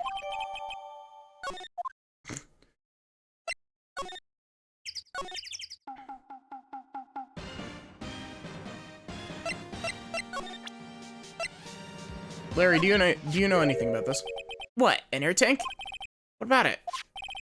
Larry, I wanted to ask you about this tank. Say, is this air tank yours? Why would I have a thing like that? Look, see how there's a string of flags around the tank around the tank valve? It's just like that string of flags around your Steel Samurai there. Must be a coincidence. There's strings of flags everywhere these days. Like elementary schools. And used cars dealerships. Look, why would I need a tank anyway? You used this to inflate that, didn't you? Inflate what? What else? That big puffy Steel Samurai. Now why would you go asking me a question like that? It's like I hit the nail on the head. Right. Actually, see, the compressor I always use is on the fritz, so I tried using the tank to inflate it just once, and, it didn't go so well. As I suspected. It didn't go so well. Yeah. Do you think you could be a little more specific? Come on. Look, it's embarrassing, so I really don't want to talk about it. Tell us. Fine. Whatever. It's like what I said. The compressor was busted. So I took the tank and tried to fill the Samurai up with that. And then... blam! The valve busted open and made this incredible noise. And that tank there took off like a rocket. It took my poor deflated steel samurai with it.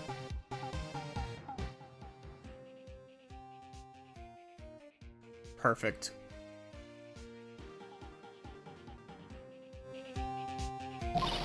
What? Off into Gourd Lake. Sure scared me out of my gourd, that's for sure.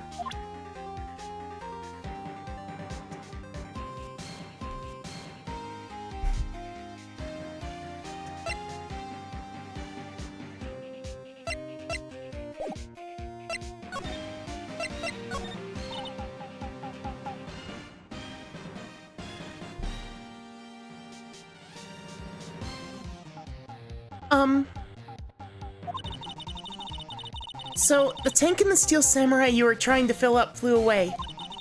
What happened next? Well, all that happened on the 20th or so. 20th, a week ago. Now, as far as I could see, the tank went flying out into the lake. So I went out every night in a boat looking for it. I mean, Kionsei gave me that steel samurai after all. And when did you find it? Just the night before last.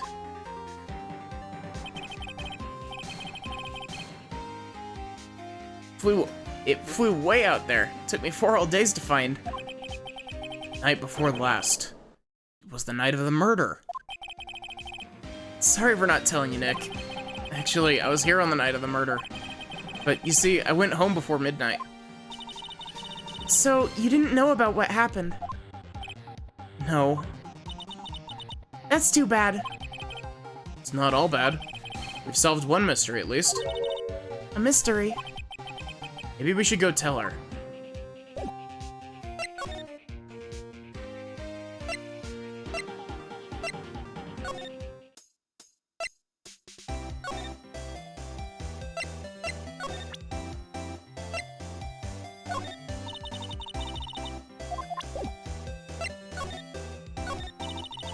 I learned something in today's trial, that's for sure. Testifying is serious business. That's why I decided not to talk about that case anymore. Huh? Whoa, didn't you say that you had information about the case? Tell us that at least. Like I said, I'll trade it for the dirt on Gordy. Well, Mr. Lawyer, I've got the info y'all need. Y'all got the scoop on Gordy for me? Yeah. Gordy doesn't exist. Lotta, there is no such thing as Gordy. What? How can y'all be so sure? Really, Nick? Y'all got some proof Gordy don't exist?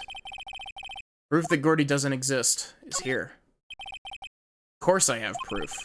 No lawyer worth his badge would make a claim without the proof to back it up. Here's the proof that Gordy doesn't exist. Larry's air tank? What are y'all doing with an air tank? This is Gordy. Excuse me? What exactly are you saying, Nick? There's a stand near here, a hot dog stand. There's a giant inflatable samurai doll there.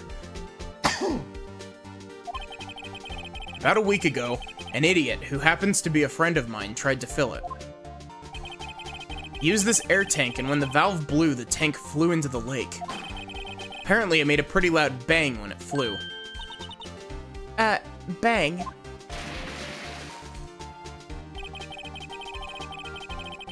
Tank, along with the still deflated samurai, fell into the lake. At the same time, a couple was taking a photograph of the lake. This photo. Wait, so you're saying that Gordy is really the steel samurai? Well, that's a fine way to ruin a gal's dreams. Sorry, Lotta. Nah, it's okay. You win. I'll give you your info just like I promised. Poor Lotta. So, tell us this information you have. Promise is a promise, I guess. I overheard the cops around here Saying something about the witness tomorrow? He said he's the caretaker of the boat rental place up the path here. Boat rental? There's someone up there, or there's someone there? I mean, it looks so deserted. It's just an old guy, living all by himself. Y'all should go check it out. Thanks, Lotta, we will. Let's get cracking, Nick. Hold on. Something else? Yeah, the night of the murder, my camera clicked twice, you know? Wait, that's a very good impression of me, Maya. You seem to be very good at doing impressions. You and the judge. Wait, so you have another photo? That's not your voice, Maya. Well, yeah, but there's nothing in it at all. Just the lake. Figured it wouldn't be much use as evidence, so I kept it to myself. Well, it might not be helpful at all, but here, take it. Bye now. Y'all take care. Time for me to pack up and leave. Poor Lotta. It's all Larry's fault. Legend still lives on, I guess. The legend? Yeah, the legend of Larry. Familiar to all who know him for any length of time. When something smells, it's usually the butts. Someone should whip that butts into shape.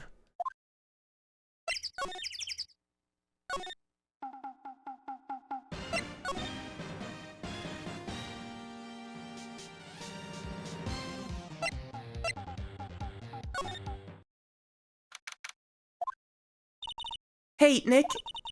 This is the boat shop that Lotta was talking about. You're right.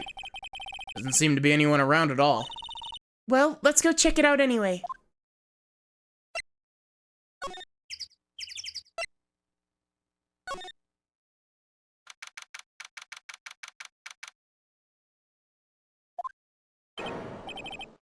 Meg, that you? Hey, is that Keith with you? Where have you two been? I've been worried sick. Nick, you handle this. I think I'll leave this one up to you, Maya. Meg. Yes? Finally made up your mind, have you? My mind? You'll run the pasta shop when I'm gone? Pasta? Glad to hear it, glad to hear it. You made your old man proud. You kids left the house, I didn't know what to think. How am I supposed to keep this place running, an old man like me? Ollie, the kids are home. Hello, hello. Squawk. Nick, what was that? Parrot. One on the perch. Keith. Yes?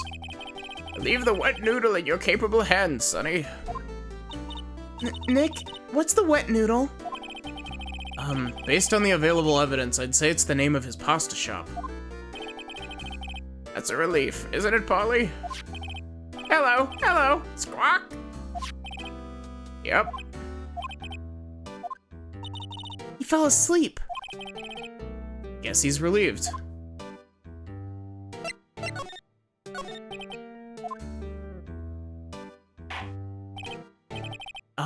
A pasta shop? Yep, to think the wet noodle will still live on once I'm gone. My father started it, you know, so that makes you two the third generation. Meg? Yes? Tomorrow we'll start with the secrets of dough tossing. Dough tossing? You too, Keith. Yes? You'll be the best pasta wrangler the West has ever seen. Pasta wrangler? The West? Isn't pasta from Italy? Meg? Yes? You know the best pasta's always been made west of the Rockies, don't you? Right, of course. Everyone knows that. Nick? Huh? How long do we have to keep up this all-in-the-family charade? This old man must know something about the murder. We're not leaving until we find out what it is.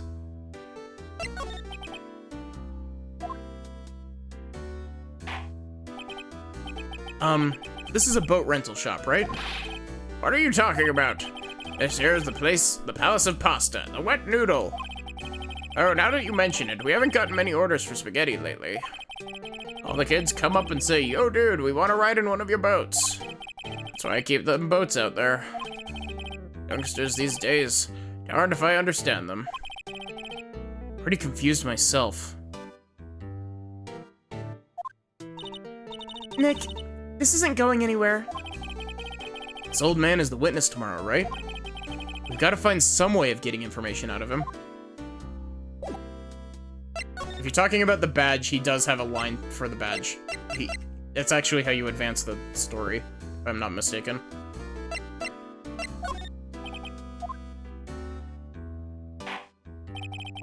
Now listen here, Keith. Remember that tricolor pasta we were talking about? A rainbow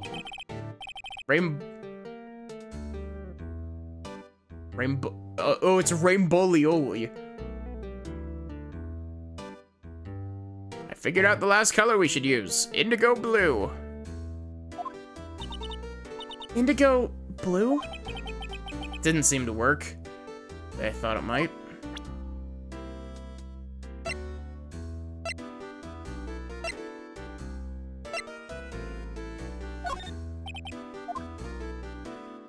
I actually don't know a whole lot of his interactions with evidence.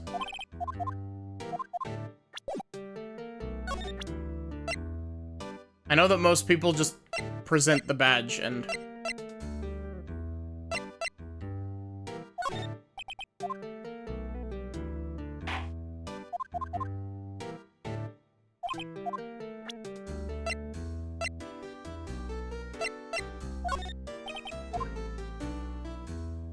He didn't have a reaction to the, Misty Faye picture.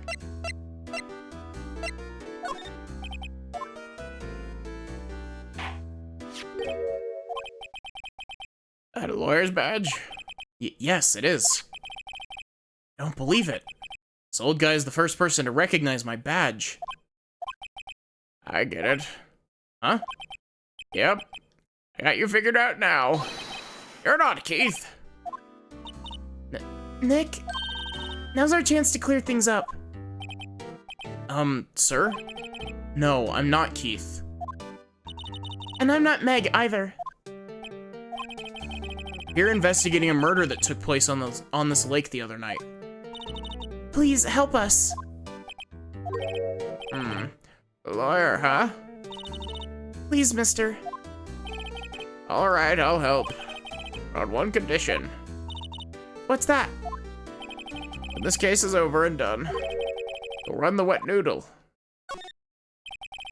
Okay, we promise. Nick, are you sure about this? Hey, anything to get this case solved. Also, who wouldn't want to eat Phoenix noodles? I guess so. That's my boy. Good for you, Keith. Wait, didn't I just say... You too, Meg. Yes? You bring a tear to your old man's eye, you know. Now, what was it that you wanted to know? Speak up, Polly. Hello. Squawk? He's talking to the bird again. How do we get him to talk to us?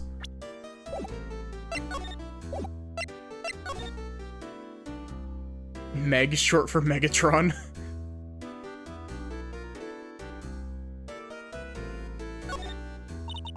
Look, a little safe. Now don't you go opening people's safes without their permission, Meg. Maybe later. Later? Look, Nick, he has an electric blanket on his table. Looks warm. Okay, unironically, I would love to have a kotatsu. Like, that shit seems so comfortable. That's a great idea. We should do that at the office. We can sit down with our clients, snug and warm, and drink hot cocoa. What, talk about murders? Aw, you're a party pooper, Nick. I would love to have a kotatsu. This fishing pole looks expensive. Fishing's all about having the right equipment. How are you supposed to catch anything with a 2-cent rod? That's what I'd like to ask Detective Gumshoe. Wow, he has a television in here too. Yep, don't work though. Really? Picked it up from the dump, after all. Figures that it doesn't work. Then, why do you keep it? I don't know. Just looks right there. In the summer, I replace it with a mini fridge. Broken mini fridge? Of course. I got that from the dump, too. Nobody in their right mind would throw away a good cooler.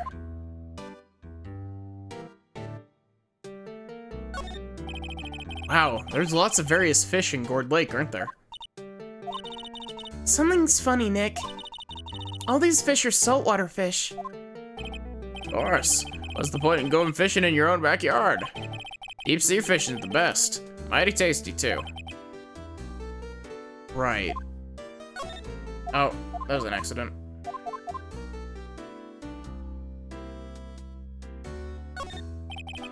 It's like a kitchen unit. It's pretty clean. No, it is not, Phoenix. Funny, he doesn't look like the type who'd keep things tidy like that. You're forgetting, Nick. He's running a pasta shop here.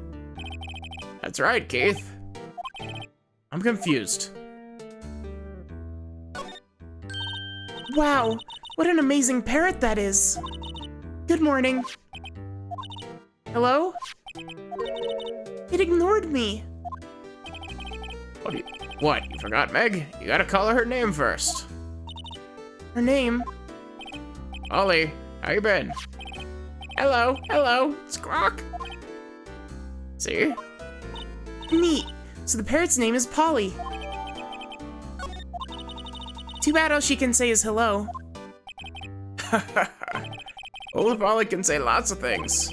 You just need to know the secret words. The secret words. Polly, what's your name? Ollie, Squawk. Cute. Maya's found a new friend.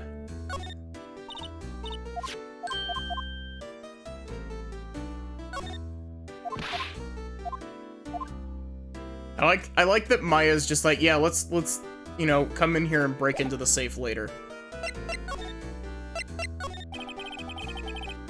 My memory's gotten worse of late. That's why I just tell everything important to old Polly here. Everything important? I wonder. Polly, what's the number to the safe? 1228, Squawk. All right. Hey, Polly, watch it, will ya? See, Nick? All it takes is a little clever thinking. A criminal mind. Quick, Nick, write that number down. Hey, don't get me involved in your little heist schemes. Can we actually open the safe now? I don't think we can.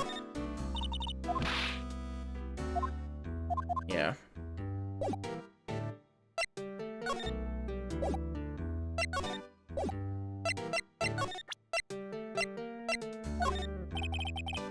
Polly here's my only friend in the world. Isn't that right, Polly? Hello, Squawk. Yep.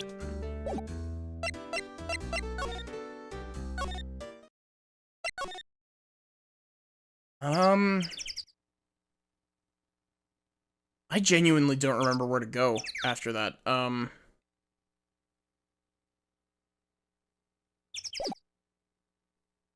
didn't miss something in there, did I? Oh, wait, I think I can, show...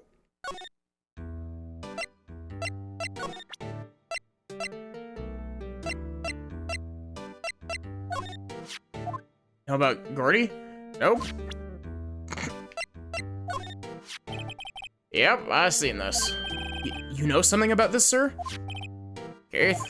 Yes? It's okay. You can call me Dad. Dad, you know something about this? Yep. The other night, out on the lake. Yes? I know all about that. I seen it. What? Tell us what you saw. Well, I suppose, since you're taking over the shop and all. I can't believe that I totally forgot to present to him the most important piece of evidence. I forget the time, but it was pretty dark outside. Probably night, yep. It's after midnight, but okay. I heard this bang, so I looked outside. And I heard another one. Bang!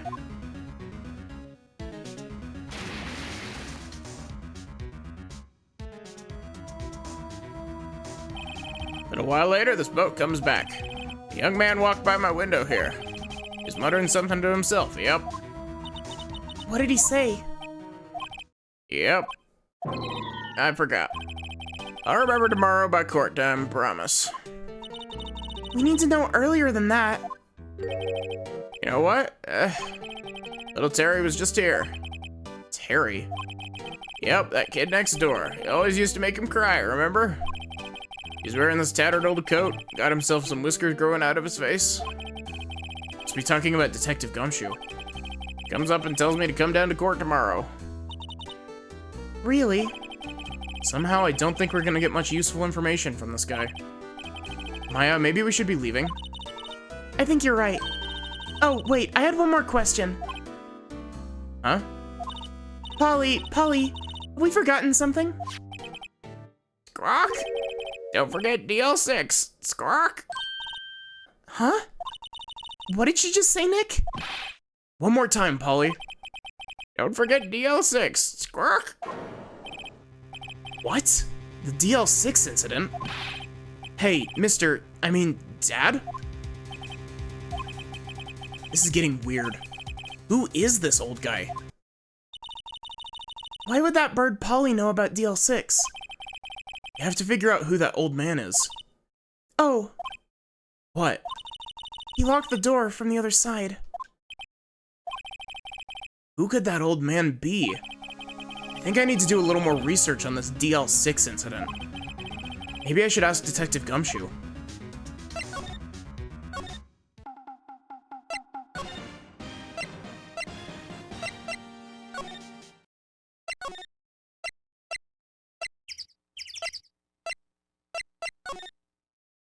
My image recognition skills are not great, apparently. Hey pal, long time no see.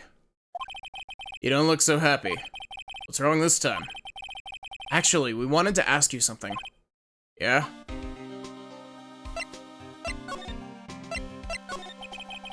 You know the boat rental shop down at Gourd Lake? Oh, yeah? The old man who runs it is appearing as a witness in court tomorrow, right? Huh? How do you... It's supposed to be top secret. Do you know who that old man is, Detective? Actually, I don't. He's a bit of an odd bird. Haven't been able to get a straight answer out of him. Decided firsthand he wasn't persuasive enough to stand and testify as a witness. That's why we called Miss a lot of heart yesterday. As for who he is, we have absolutely no idea. By the way, Gumshoe, we're gonna break into an old man's safe tomorrow. Also, thank you for the resub, Sachi. I appreciate it. Sounds suspicious.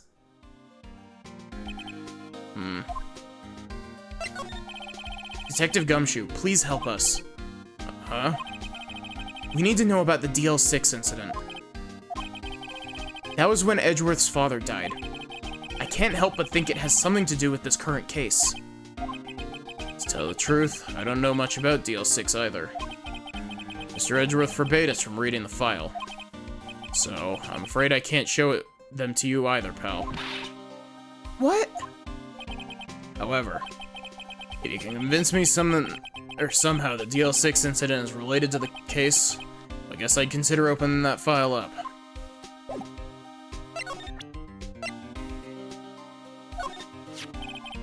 What's that? Parrot?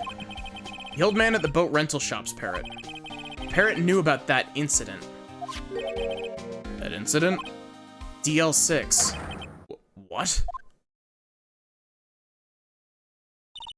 Polly, have we forgotten something? Squawk! Don't forget DL6, squawk! Huh? Pretty sure that old man must have taught her that word. Yeah, but how would the old man know about the DL6 incident? Wait, what if that old man was connected to DL6? Nick, you think he might be? I get you. Sounds like you need information on the DL6 incident. Through there is the station's record room. I'll give you special permission to go in and find what you need. All right, way to go, Detective Gumshoe. Okay, Nick, to the records room. Guess it's time we faced Edgeworth's past. Okay, real quick. I need to go get more water. I will be back in a moment.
I should probably make the BRB text, like, gray, so it doesn't show up as white on white.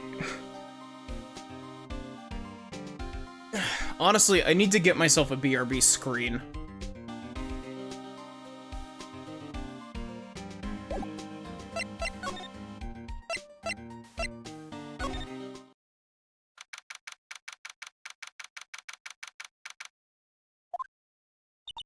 Wow, it's amazingly dusty. 10 years of files and 10 years of dust, I guess.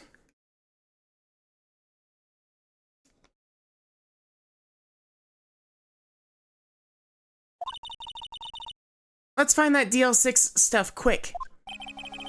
15 years ago, both me and Edgeworth were 9 years old. They're almost through with 4th grade when he suddenly transferred. Because of DL6? Nick, I found where the file is. That's a later scene, Nautilus. Don't go into more detail about that. That's a later scene. Oh, thanks. Just let me know what you wanted to know about the DL6 incident. I'll go get the right file. Okay, summary. Well, first I have to get a handle on the main facts, like a summary. Right. Summary. Found it. Here you go. December 28th, 2001. That's exactly 15 years ago from the day after tomorrow. Well, it is, you're thinking about the right spot. It's just the next day down the line. It happens in the next investigation segment, if I'm not mistaken. So in 2 days, the case is closed. The incident took place in the elevator of the district courthouse. What? Is this the same district courthouse where we're holding the trial now? Looks like it. There was a large earthquake at 2 p.m. on that day. Part of the court building collapsed and all the lights went out.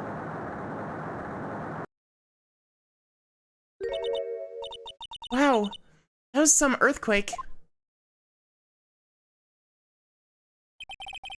At the time, 3 people were trapped in the elevator. It took 5 hours for them to be rescued. 5 hours.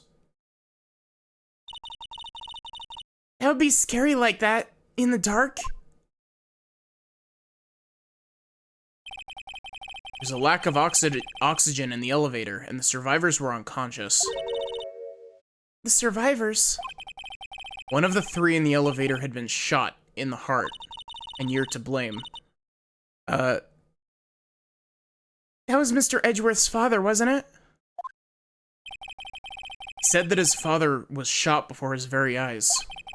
So Miles Edgeworth was one of the other passengers in that elevator.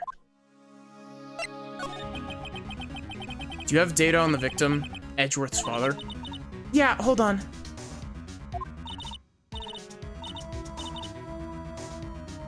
Thank you, Nautilus. That's what I was going for. I'm glad that you got it. Victim. Here, found it. Gregory Edgeworth, 35, defense attorney. If he were still alive, he'd be 50. Man, Gregory Edgeworth looks so much better in Investigations 2 from what I've seen of him. He lost that day's case in court and got into the elevator with his son, Miles. Miles? Miles Edgeworth, of course. So, he was in the elevator with his father.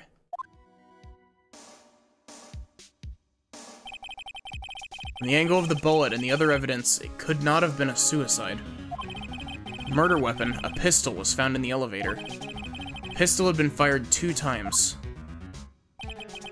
Where have I heard that before? Huh.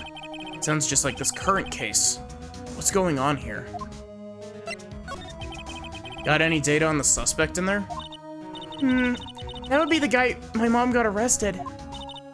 Hold on, wow. Maya, you gotta stop doing that. You're freaking me out. Hold on, this is it. The man arrested as a suspect in the DL6 was Yanni Yogi. He was a clerk in the court, apparently. So he must have been the 3rd person in the elevator. Well, then he had to have done it. But he was found innocent, thanks to his defense lawyer, Robert Hammond. Hammond. The victim in our case. Right. The suspect, Mr. Yogi, was oxygen deprived, so much so that he had brain damage. He lost all memory of being in the elevator. After he was declared innocent, he disappeared. Where could Yogi have gone to, I wonder? Maybe closer than we think.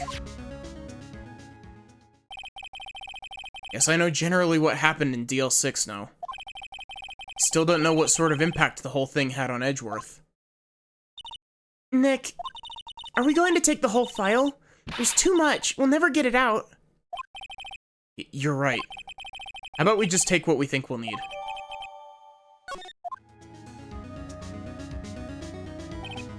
Right. That's probably all we'll be able to find here. Now all that's left is the trial tomorrow. I wonder how Dad will be testifying, or will do testifying in court.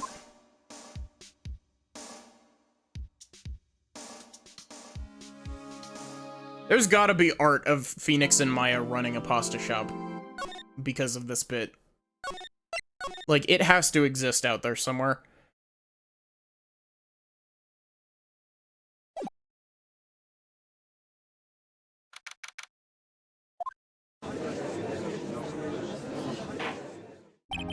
Court is now in session for the trial of Mr. Miles Edgeworth. Defense is ready, Your Honor. Very well. Apparently the prosecution is also ready. Who's the judge here anyway? Mr. Von Karma, your opening statement. Very well. No opening statement, so... Not so fast, Judge. I was taking a meaningful pause before speaking. Right, of course. A prediction. Today's trial will end 3 minutes from now. Order, order.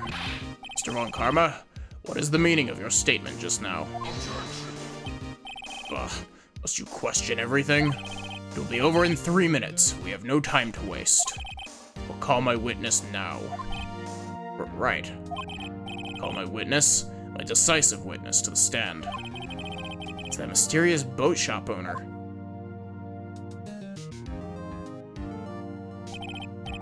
Witness, state your profession.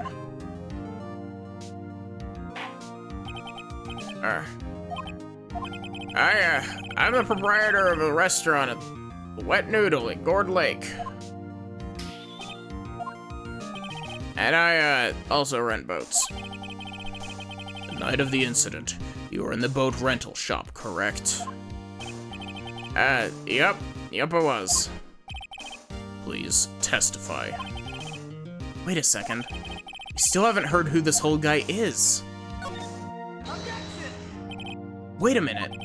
The witness hasn't stated his name yet. Because I did not ask him, Mr. Wright. Bah. I've predicted this trial will end in 3 minutes. Stop asking trivial questions and cooperate. Yeah, right. The witness will state his name.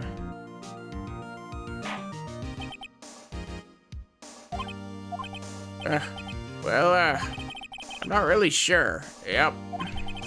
What do you mean? My, memory. Your Honor, the witness does not remember anything beside the last several, or beyond the last several years. Ergo, he cannot recall his own name. He can't recall, you say? Yes, but the incident in question took place 3 days ago. He can testify. Very well.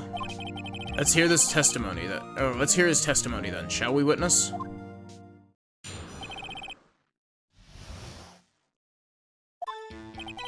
It was the night of the 24th, just after midnight. Yep. I was in the restaurant where I, rent boats, as usual.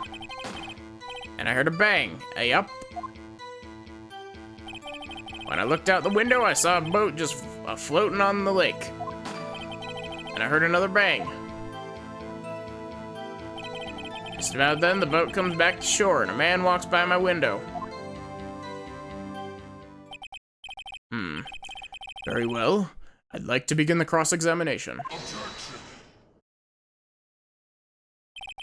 There is nothing to question in my witness's testimony. Ergo, no need for cross-examination. Besides, there are only 10 seconds left before our 3 minutes are up. Judge, your verdict now. Yes. Mr. Wright? What are you saying? Of course I'll cross-examine the witness. Very well, you may begin.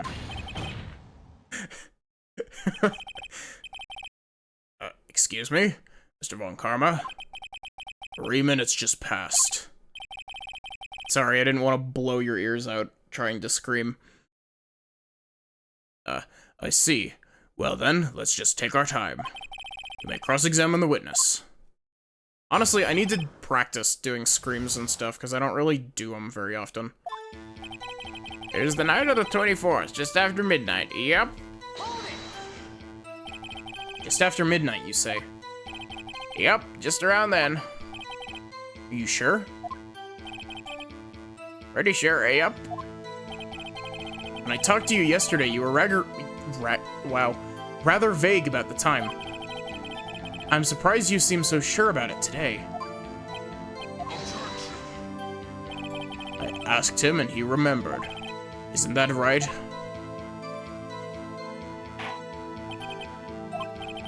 Don't glare at me like that. I remembered it clearly, I did, yep. You see? Continue. I was in the restaurant where I rent boats as usual. Is there anyone who can verify that? Well, I guess Polly could. That's not good enough for a court of law. Mr. Wright, exactly what's not good enough? Your Honor, this Polly is a parrot. A parrot? Don't be so hard on the girl, Keithy boy. Keith. Prosecution concedes that we could not prove the witness was in the shop. Witness, please continue. And I heard a bang, a yup. No. It says a yup a lot. And where did the bang seem to come from? From the lake, I figure. Are you certain? Yup. Good. Continue. When I looked out the window, I saw a boat just floating on the lake. Was there someone in the boat? It's pretty far out there. Couldn't see clearly. But I figure there was 2 men out there, yep. But you couldn't see them clearly. Yep. At the time, that is. At the time? And I heard another bang. So you heard 2 gunshots total. Yep. That's what Lotta said in her testimony yesterday. Just about then, the boat comes back to shore and a man walks by my window. By your window? Yep, by my window. Right outside. The window of my little shack. Right down the road. Props to y'all if you get that reference. And could you see the man's face? Well, the fog was pretty darn thick, but he was right there in front of me. I saw him. It's a rather important detail. Please add it to your testimony. Tisk, tisk. I have a bad feeling about this. That man was the defendant. You're saying I can't believe he's dead. Are you sure? Uh-oh. Dad. Dead certain, Keith. He said, I can't believe he's dead, as he was walking by, too. Witness, are you sure the person you saw was Miles Edgeworth? It was him, that Edgeworth boy.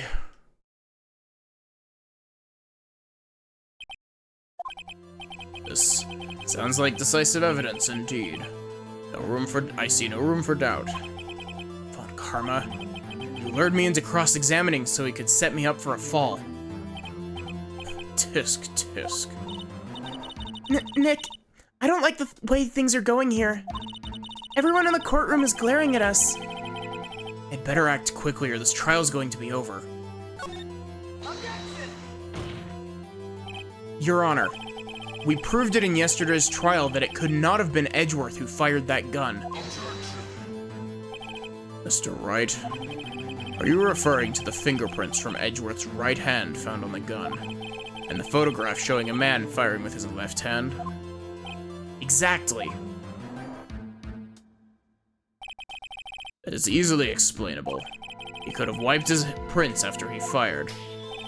You are ignoring the truth of the matter here, despite the fact that that sounds like a completely bullshit, arbitrary thing to do. Why the hell would you wipe one set of fingerprints off the gun to then immediately put another one on?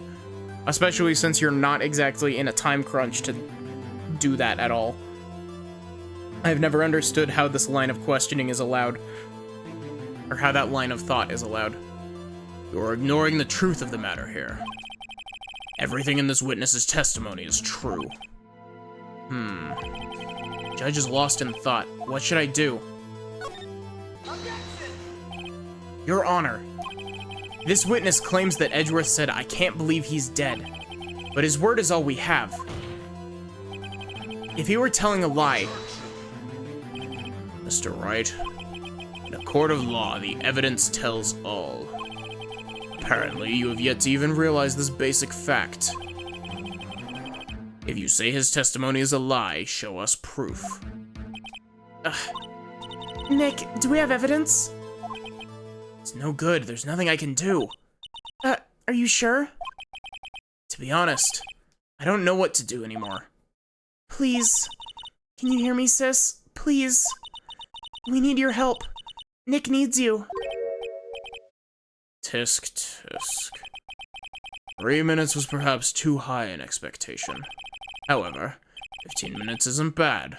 This must be a new record. Enough. The witness may leave the stand. This court sees no reason to further prolong the trial. Nor is there any need for more time to decide the case against the defendant. This case is extremely clear. I see no room for misinterpretation of the facts. What? No! Huh. This court finds the defendant, Mr. Miles Edgeworth, guilty. The accused will surrender to the court immediately. To be held pending trial at a higher court within a month from today's date. That is all. This court is adjourned. Wait!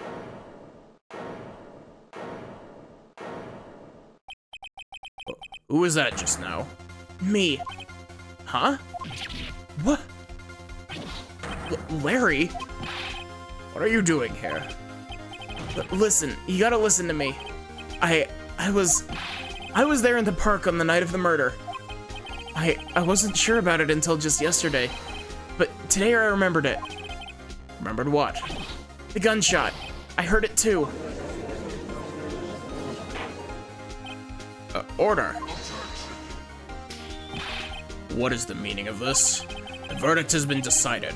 I call for adjournment. One moment, Mr. Von Karma. Do you say you heard a gunshot? Yeah, I did. A gunshot that night. I was sitting there in the audience listening to the testimony. Then I realized something was different from what I remember. Or something he said was different from what I remember. Anyhow, I can't just sit here and let you call Edgy a murderer. It's just not right. I'll testify. Let me testify.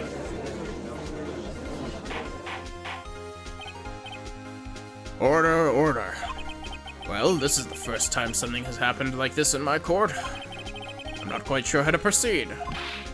Judge, you've already given your decision. Trial is over. Nick, this is it. Larry's given us one final chance at this. She's right. If only it wasn't Larry. He could make things even worse. Mr. Edgeworth was just declared guilty, Nick. It doesn't get any worse. You're right. Okay. Your Honor, if there is another witness, it is our duty to hear him speak. Right here, right now. A waste of time.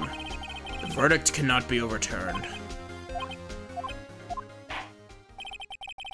Allow me to speak my opinion. In all court proceedings, it is our duty to prevent an inaccurate verdict. In order to make sure no mistake has been made, every witness should be heard. What is this? I withdraw my previous verdict of guilty. Mr. Von Karma, I order you to call this new witness to testify. Now. What? Court will adjourn for a 5-minute recess. After that, we will hear this new witness. Court is adjourned.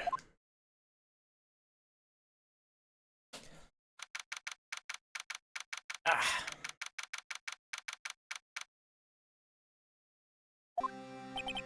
Phew. That was too close.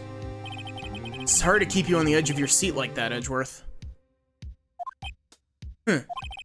I've seen worse. Yeah, right, Edgeworth. You're sweating bullets. I just wonder what Larry plans to say in there. Larry was at the lake that night. Yes. He said he went looking for the steel samurai balloon that flew into the lake. Oh, right. And he found the balloon in the air tank that night. Yeah. Hey, Edgeworth? Huh? You say something, right? Yeah, a lot of things. You seem out of it. What's wrong? It's nothing.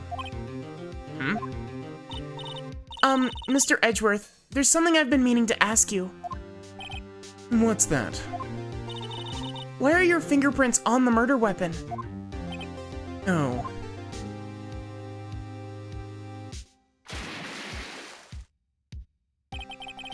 When he fell into the lake, I went into a daze. I couldn't understand what had happened. Oh, wait. What was that? It was like I wasn't thinking straight. I couldn't think straight. Then I saw the pistol lying on the floor of the boat in front of me. I picked it up without thinking. I didn't have a reason, really. I see. Right. Yeah? This might be our chance. Our chance. Von Karma has only ever run perfect trials. Perfect trials? Perfectly prepared witnesses, perfectly complete evidence. That's the secret to his success. This is the first time he's ever had to deal with something unexpected. He has to let someone he hasn't even talked to testify before the court. And that someone is Larry. What are you getting at? It's likely his testimony will be full of holes, right? That's right, Nick. No 10-minute trial this time. We'll milk this one for all it's worth. Hey, it was 15 minutes. 15. Everything's on Larry now.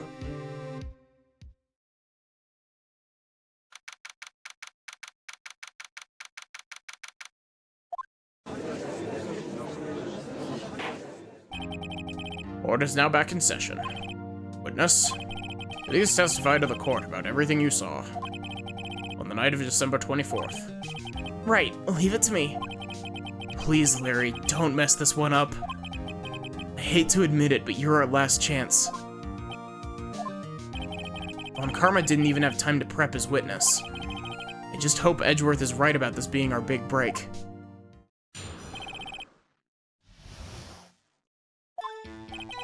That night, I was out on the boat, in a boat on the lake.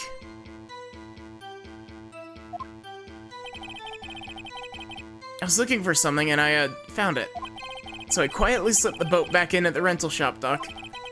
And just as I was thinking about going home, I heard this bang. I looked out over the lake, but I didn't see a boat. So after I heard that single gunshot, I went home. That was an unusually vague testimony, even for this court. In any case, Mr. Wright, you may begin your cross-examination. Yes, Your Honor. What's wrong, Nick? It's Larry. I have no idea what he's gonna say if I press him. I'm a little scared. Well, we've come this far. There's no way to go but forward, Nick.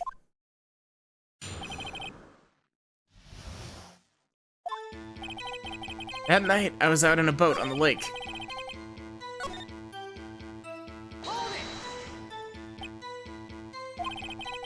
Something wrong, Mr. Wright. There's so many things wrong, I don't know where to begin. Well, okay. First of all, what time was it? Oh, it was after 11 when I went out on the boat. By that time, everyone had gone home for the night. So I waited until the coast was clear, so to speak.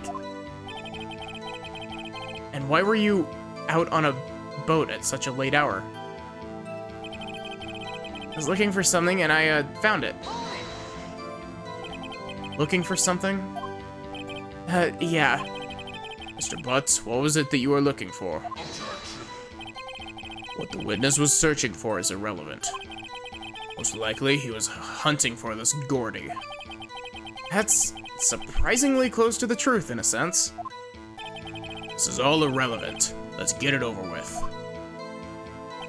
So, I quietly slipped the boat back in at the boat rental shop, Doc. Around what time was that? Well, let's see. I figure I was out searching for about an hour. I guess it was around 12? Yeah. You're not sure? Hey, don't give me that face.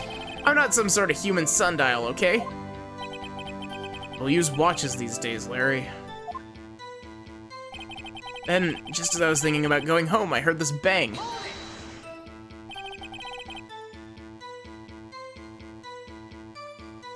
Where did the sound come from? Yeah, well, I wasn't too sure about that. Looked around, you know? You look at the lake? Yeah, I looked. I looked out over the lake, but I didn't see a boat.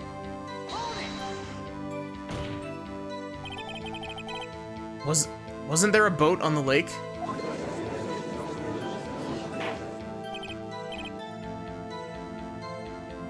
Order, order. Well, Mr. Butts? Whoa, whoa. Everybody just calm down, okay? I mean, it was real foggy that night. Not sure whether there was a boat out there or not. Oh, okay, no problem. That's just the most important part of this case. Ugh. So, after I heard that single gunshot, I went home.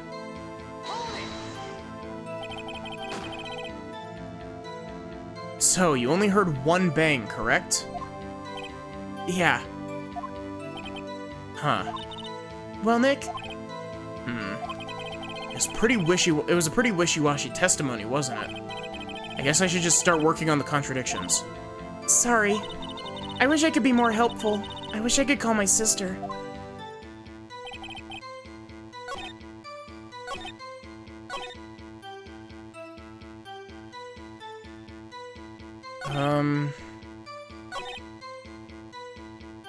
Heard a single gunshot despite the fact that the murder weapon was fired twice. 3 times. Wait, what? Your Honor, that statement clearly contradicts this evidence. It does, though.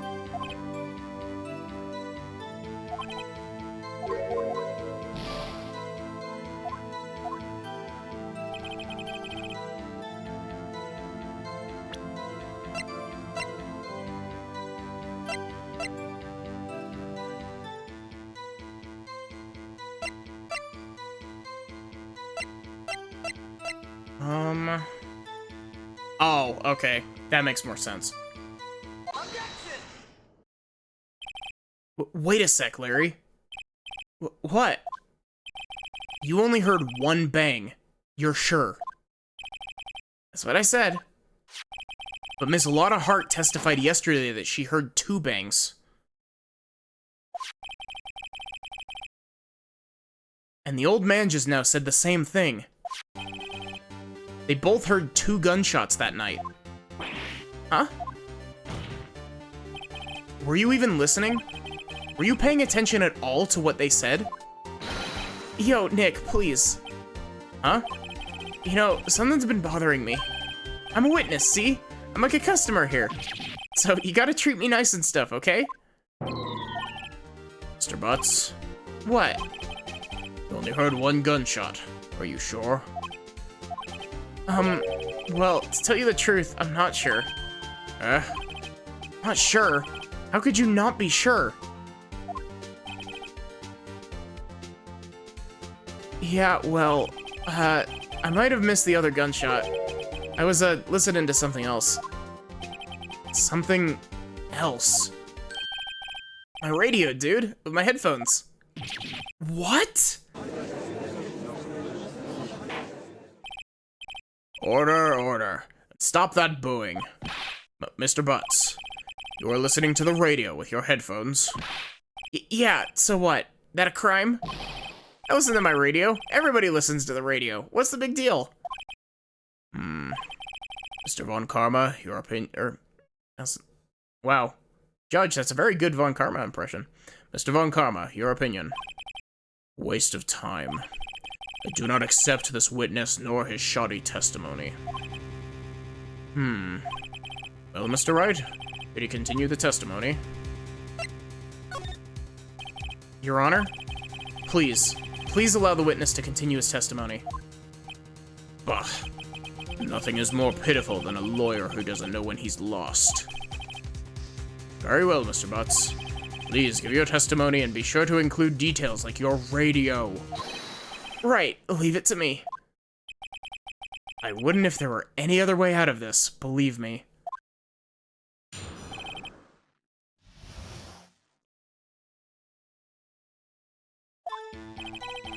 It's lonely being alone on Christmas Eve. That's why I was listening to an all-request show on the radio, see? I was listening to it real boomin' loud like. I'm sure I heard that gunshot. I remember exactly when what the DJ was saying when I heard it too. You're listening to your radio at high volume? Yeah, what's the big problem? Can't a man listen to his radio in peace? Isn't this a free country? Truly believe Larry has no idea what the problem here is. Judge, can you believe a word this witness says? What he heard was probably nothing more than a drum beat from the radio. True enough. It's difficult to believe this testimony. Wait, Your Honor. The witness said he remembers exactly what the DJ said when he heard the gunshot. Maybe, Sachi. Excuse me? DJ? An announcer, the guy who says things on the radio. Anyway, what this means is that when he heard the sound, no music was playing. The DJ only talks between songs, so he could have heard the gunshot from the lake. I'd like to cross-examine the witness, Your Honor. Very well, Mr. Wright. Can't believe I'm continuing this charade.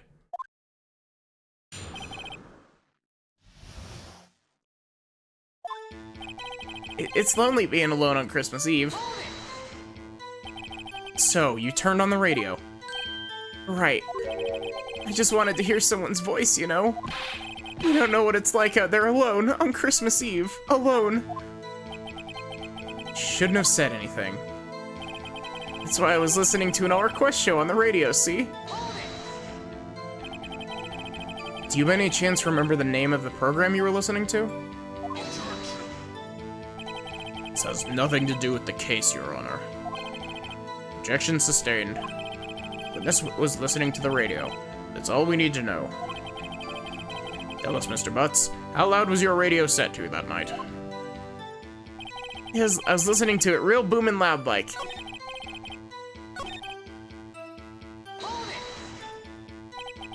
Real booming loud? Yeah, you know? You had headphones on. Yep. I wouldn't think you could hear anything going on outside at all.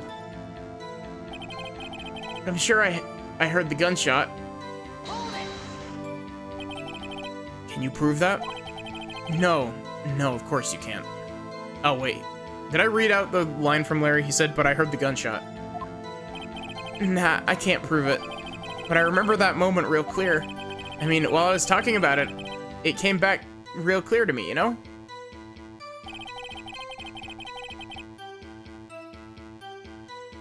I remember exactly what the DJ was saying when I heard it too. What did she say? Mr. Wright, please cease these pointless questions. What possible good could knowing what a radio DJ said do us? Indeed, Mr. Von Karma has a point. I'll allow the question only if you see some reason why we should care. We should care. We should care, Your Honor. Of course we should. Why?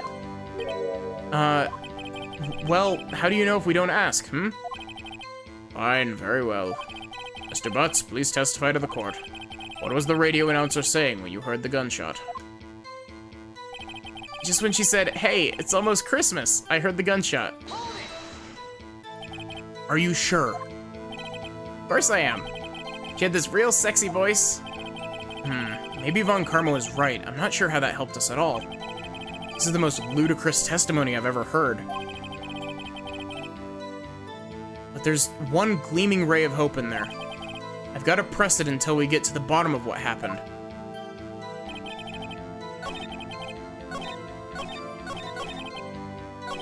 Oh, whoops.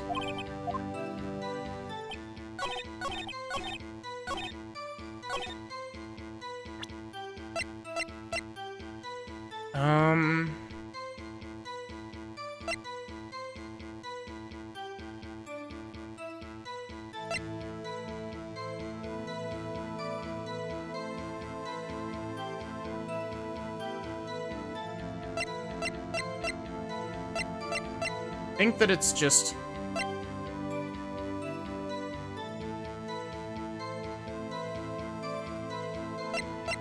I actually don't remember what this... Oh, 2 gunshots just after midnight, rather than before midnight.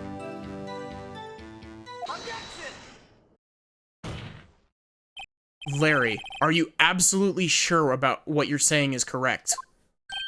Huh? What's with the face? You look scary, dude. Hey, if you're trying to scare me, you know better. I don't scare that easily.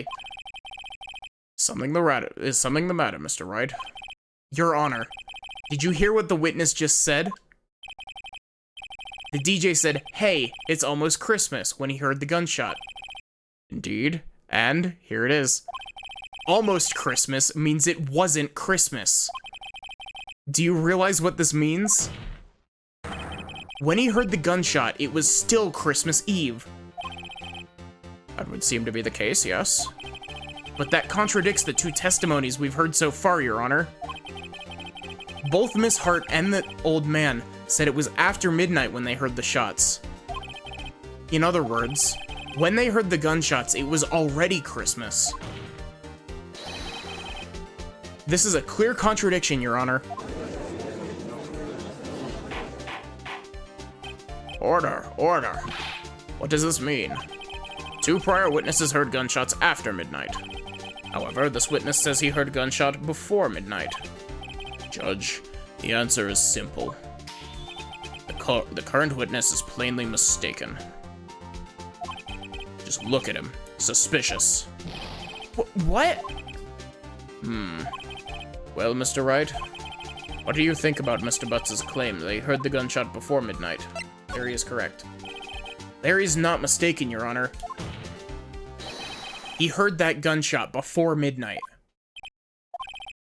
Intriguing. I'm assuming you have evidence for this wild claim. Show me evidence there was a gunshot before midnight. It's the second picture. Look at this photograph. This was taken by our witness yesterday, Miss Lotta Hart, with her automatic camera. The timestamp on the photo reads December 24th, 11:50 p.m. Oh? But there's nothing on the lake in this picture. Your Honor, the real issue here is not why nothing is shown in this photograph. It's why this photograph exists at all. What do you mean? Your Honor, this photograph was taken by an automatic camera. That camera was set to go off in response to loud noises. Aha! Correct. There was a loud noise on the lake at 11:30 p.m. That is why this photograph was taken. In other words, when Larry heard that gunshot, it was most definitely still Christmas Eve. Indeed, it would seem that is the case. Then where does that leave us? Miss Hart testified that she heard gunshots after midnight. Are you claiming that she was mistaken? Sorry, I got a crick in my neck.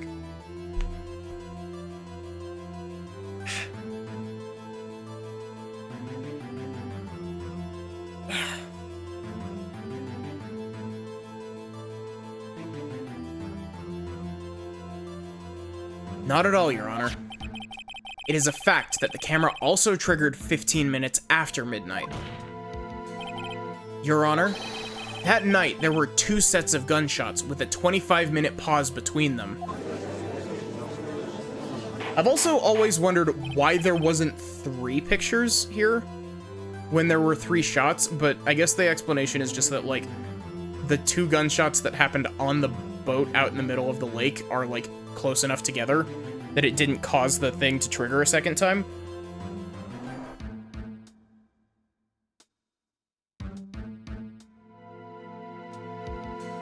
Why could this be? Don't be fooled, Judge. That camera was set to respond to loud noises. Yes? There's no proof that the loud noise at 11:50 was a gunshot. Why the witness could have sneezed, triggering the camera. Hey, my nose was clear that night, man. Clear.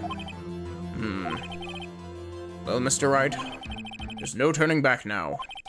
Can you prove that the loud noise at 11:50 p.m. was indeed a gunshot? Please show the court evidence if you have any. The fact that the gun was fired 3 times, right? This is my evidence. Put your hands in the air, Judge. This is a stick-up. This is my evidence, shoots Von Karma from across the room. The murder weapon. Something about this pistol was bothering me, Your Honor. Both of the witnesses who testified yesterday heard 2 gunshots. However, the murder weapon was fired 3 times. When, then, was the last shot fired? Only now have I realized the truth. That 3rd shot was the shot Larry heard just before midnight. Order, order. That would make sense of the evidence we've seen so far. However, this leaves me wondering exactly what did happen on that night on the lake. Exactly. This is true, then there were 2 sets of gunshots separated by 25 minutes. One at 11:50, another 15 minutes at 15 minutes after midnight. Why, I ask you, why? Uh-oh, I'd better think of something quick. Wait a second. Gunshots separated by 25 minutes. Wait, I missed that. Did he say something? Ah! What's wrong, Nick? I have it! I have it! Huh? Remember the case with the Steel Samurai? Huh? Yeah, of course. I remember. The murderer in this case had the same idea as the murderer in that case. What do you mean?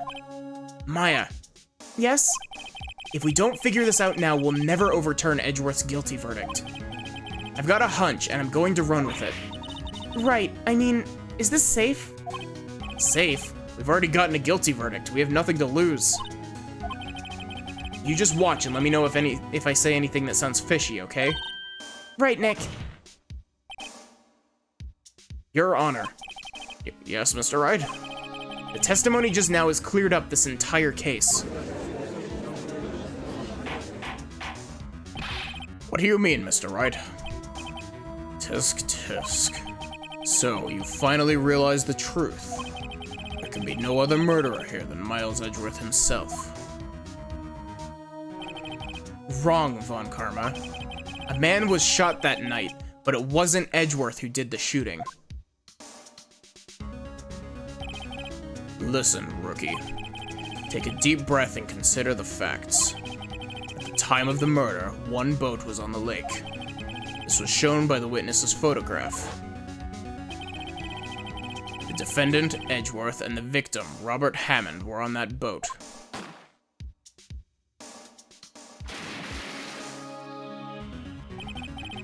There was a gunshot fired on the boat, and Robert Hammond fell into the lake. The distance of the shooting was 1 meter. It could not have been suicide. Well, the guilty party has to be the other man on the boat. I admit, it's hard to imagine any other possibility. Yes. But this assumes that the victim was shot at 15 minutes after midnight. What do you mean by that, Mr. Wright? We have photographic evidence of the time of the shooting. Timestamp on the photo says 15, which is... that's what, 12:15, I think, is what that actually is? Who uses 00 time when you're not using military time? That's 12:15. Timestamp on the photo says 12:15. But Larry heard a gunshot 25 minutes before that. Hey, Vindicel, how are you doing? Robert Hammond was killed then, 25 minutes before the shot on the lake. It's the only way that Edgeworth could be innocent. Mr. Wright, are you quite mad? Explain who the two men on the boat were. Edgeworth and the murderer. Of course, it was Edgeworth and the murderer. After the murderer killed Robert Hammond at 11:50, he assumed the guise of Mr. Hammond and met Edgeworth.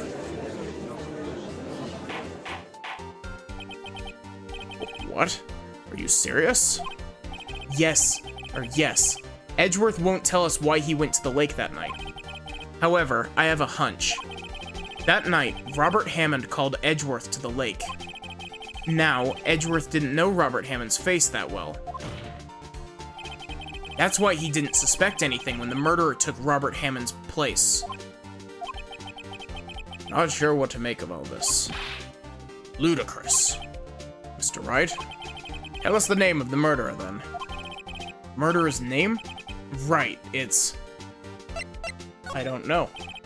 Actually, I don't know the murderer's name. You don't know? Ugh, again you waste my time.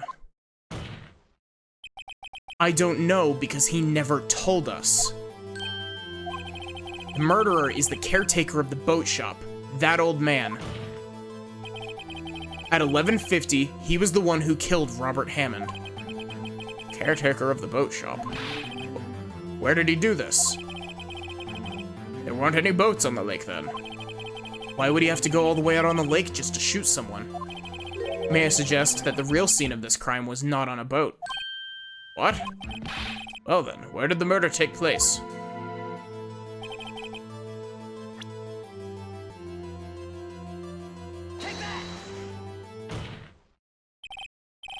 Here, of course, the boat shop where he lives.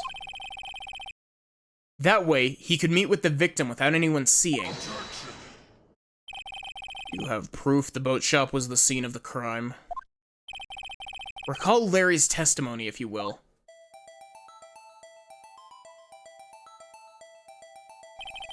That night, he was out on the lake in a boat, searching for something. He finds it and returns to the boat. Then, just as he's starting to head for home, he hears a gunshot. He heard a gunshot, Your Honor. Even though he was wearing headphones at the time. In other words, the gunshot was very, very close by. And where would that be if he had just returned a boat? The boat shop.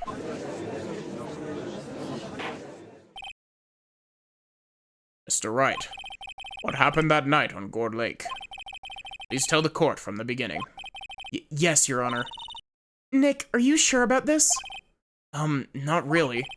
But I think if I start at the very beginning, and I take it slow, I might just be able to figure this out. That night, the caretaker of the boat shop called Robert Hammond to his shop.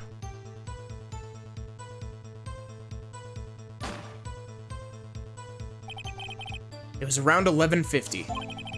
That was when the gunshot that Larry heard was fired. After that, the caretaker put on Robert Hammond's coat. He became Robert Hammond. Then he got in the boat with Edgeworth and went out to the middle of the lake. Then, who fired the pistol on the boat, Mr. Wright? Of course, it was the murderer who shot the pistol. He shot twice. Both missed Edgeworth on purpose. Wait a minute. Yes? Why would he shoot twice if he didn't mean to hit anyone? Details. Know this, Mr. Wright. The moment you run out of explanations, the moment you lose. Tell us why the murderer had to fire twice. To create a witness. I believe he shot twice to create a witness, Your Honor. Create a witness. Murderer lifts his pistol and fires one shot. That ensures that anyone who heard the shot would look at the lake. Indeed, Miss Hart did exactly that after hearing the first gunshot. Next, the murderer waits a bit and fires again. Then, the murderer jumps from the boat himself, leaving the pistol in the boat behind him. I see. To someone looking from the edge of the lake, it would appear that one of the men on the boat had shot the other. The murderer didn't know about the automatic camera, of course. That's why he shot twice to draw attention to the boat. Once you realize that, everything else falls into place. The boat shop caretaker swam back to his shop. Then he put Mr. Hammond's wet coat back on the body, and threw the body into the lake. This is what happened, Your Honor. These are the events that transpired that night on Gourd Lake.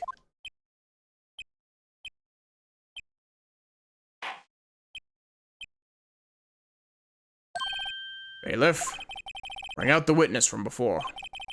Boat shop caretaker, quickly. I'm sorry the judge's voice is becoming different, but...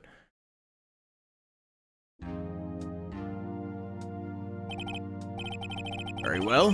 While we are waiting for the caretaker, I'd like to ask the defendant, Miles Edgeworth, a few questions.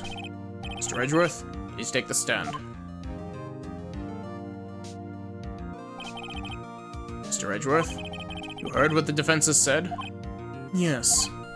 Well, why did you go to the lake that night? What Wright has said was mostly correct. Astonishingly so, actually. Yes. Several days ago, I received a letter. The letter was signed Robert Hammond. He asked me to come to the boat shop by the lake at midnight on Christmas Eve. He said he had something very important to discuss with me. Something important? I'm sorry. I can't say what it was. Your Honor, sir. Bailiff, we are conducting a trial here. I ask that you remain quiet. The witness has disappeared. He isn't at the boat shop either. What? What should I do? Find him, quickly. You cannot allow him to get away.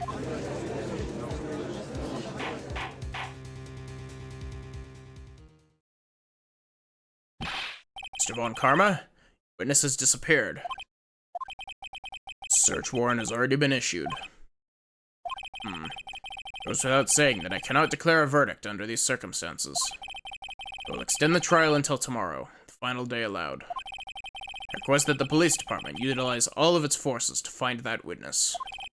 Am I understood? One more thing. Just who is that boat shop caretaker? I think his identity has become very important to this trial. I want him, and I want to know who he is. Very well. Court is adjourned.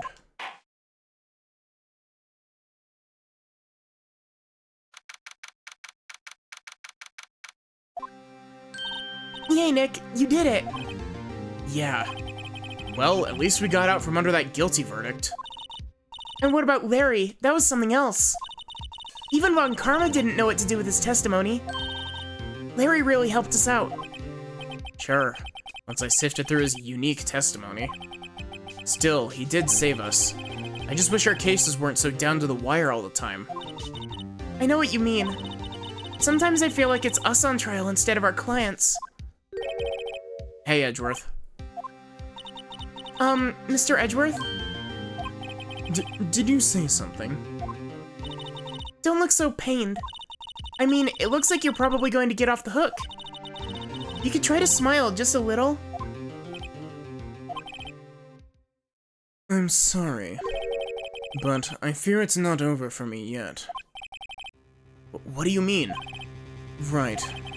There's something that's been troubling me for a long time now, and I don't know whether or not to tell you. Sorry, give me a sec.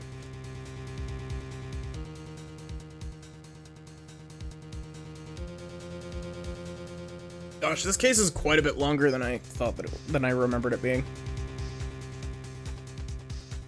Edgeworth? No, there's so little time left. I want to tell you, just to get it off my chest, but... I can't make up my mind. What is this about, Edgeworth? It's a nightmare I've had. A memory of a crime that I committed. Crime you committed? A memory of a murder.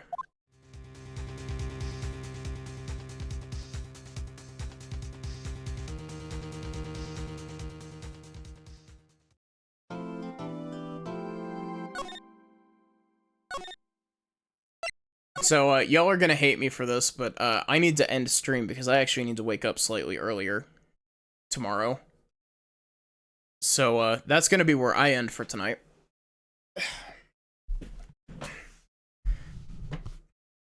Leaves it at a good cliffhanger, though. I should be back with more of this tomorrow. Keyword there being should. I'm undecided, because part of me wants to stream Tears of the Kingdom, but, at the same time, like, I kind of want to just take it at my own pace and not cram it into stream. I'm not entirely sure. I might stream a bit of it, but I don't know what exactly I'm going to be doing. We'll figure it out as we go.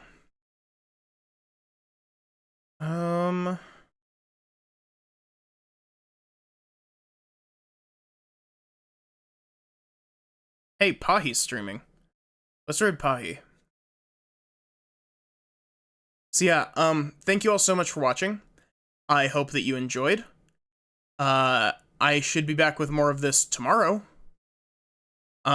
Exclamation point Discord if you want to join the Discord. Come and hang out, shitpost, vote in polls, I guess, I don't know. And then exclamation point socials. If you want to, check out my, like, YouTube and all that. But, otherwise, yeah. I guess, until next time, have a good one, and take care.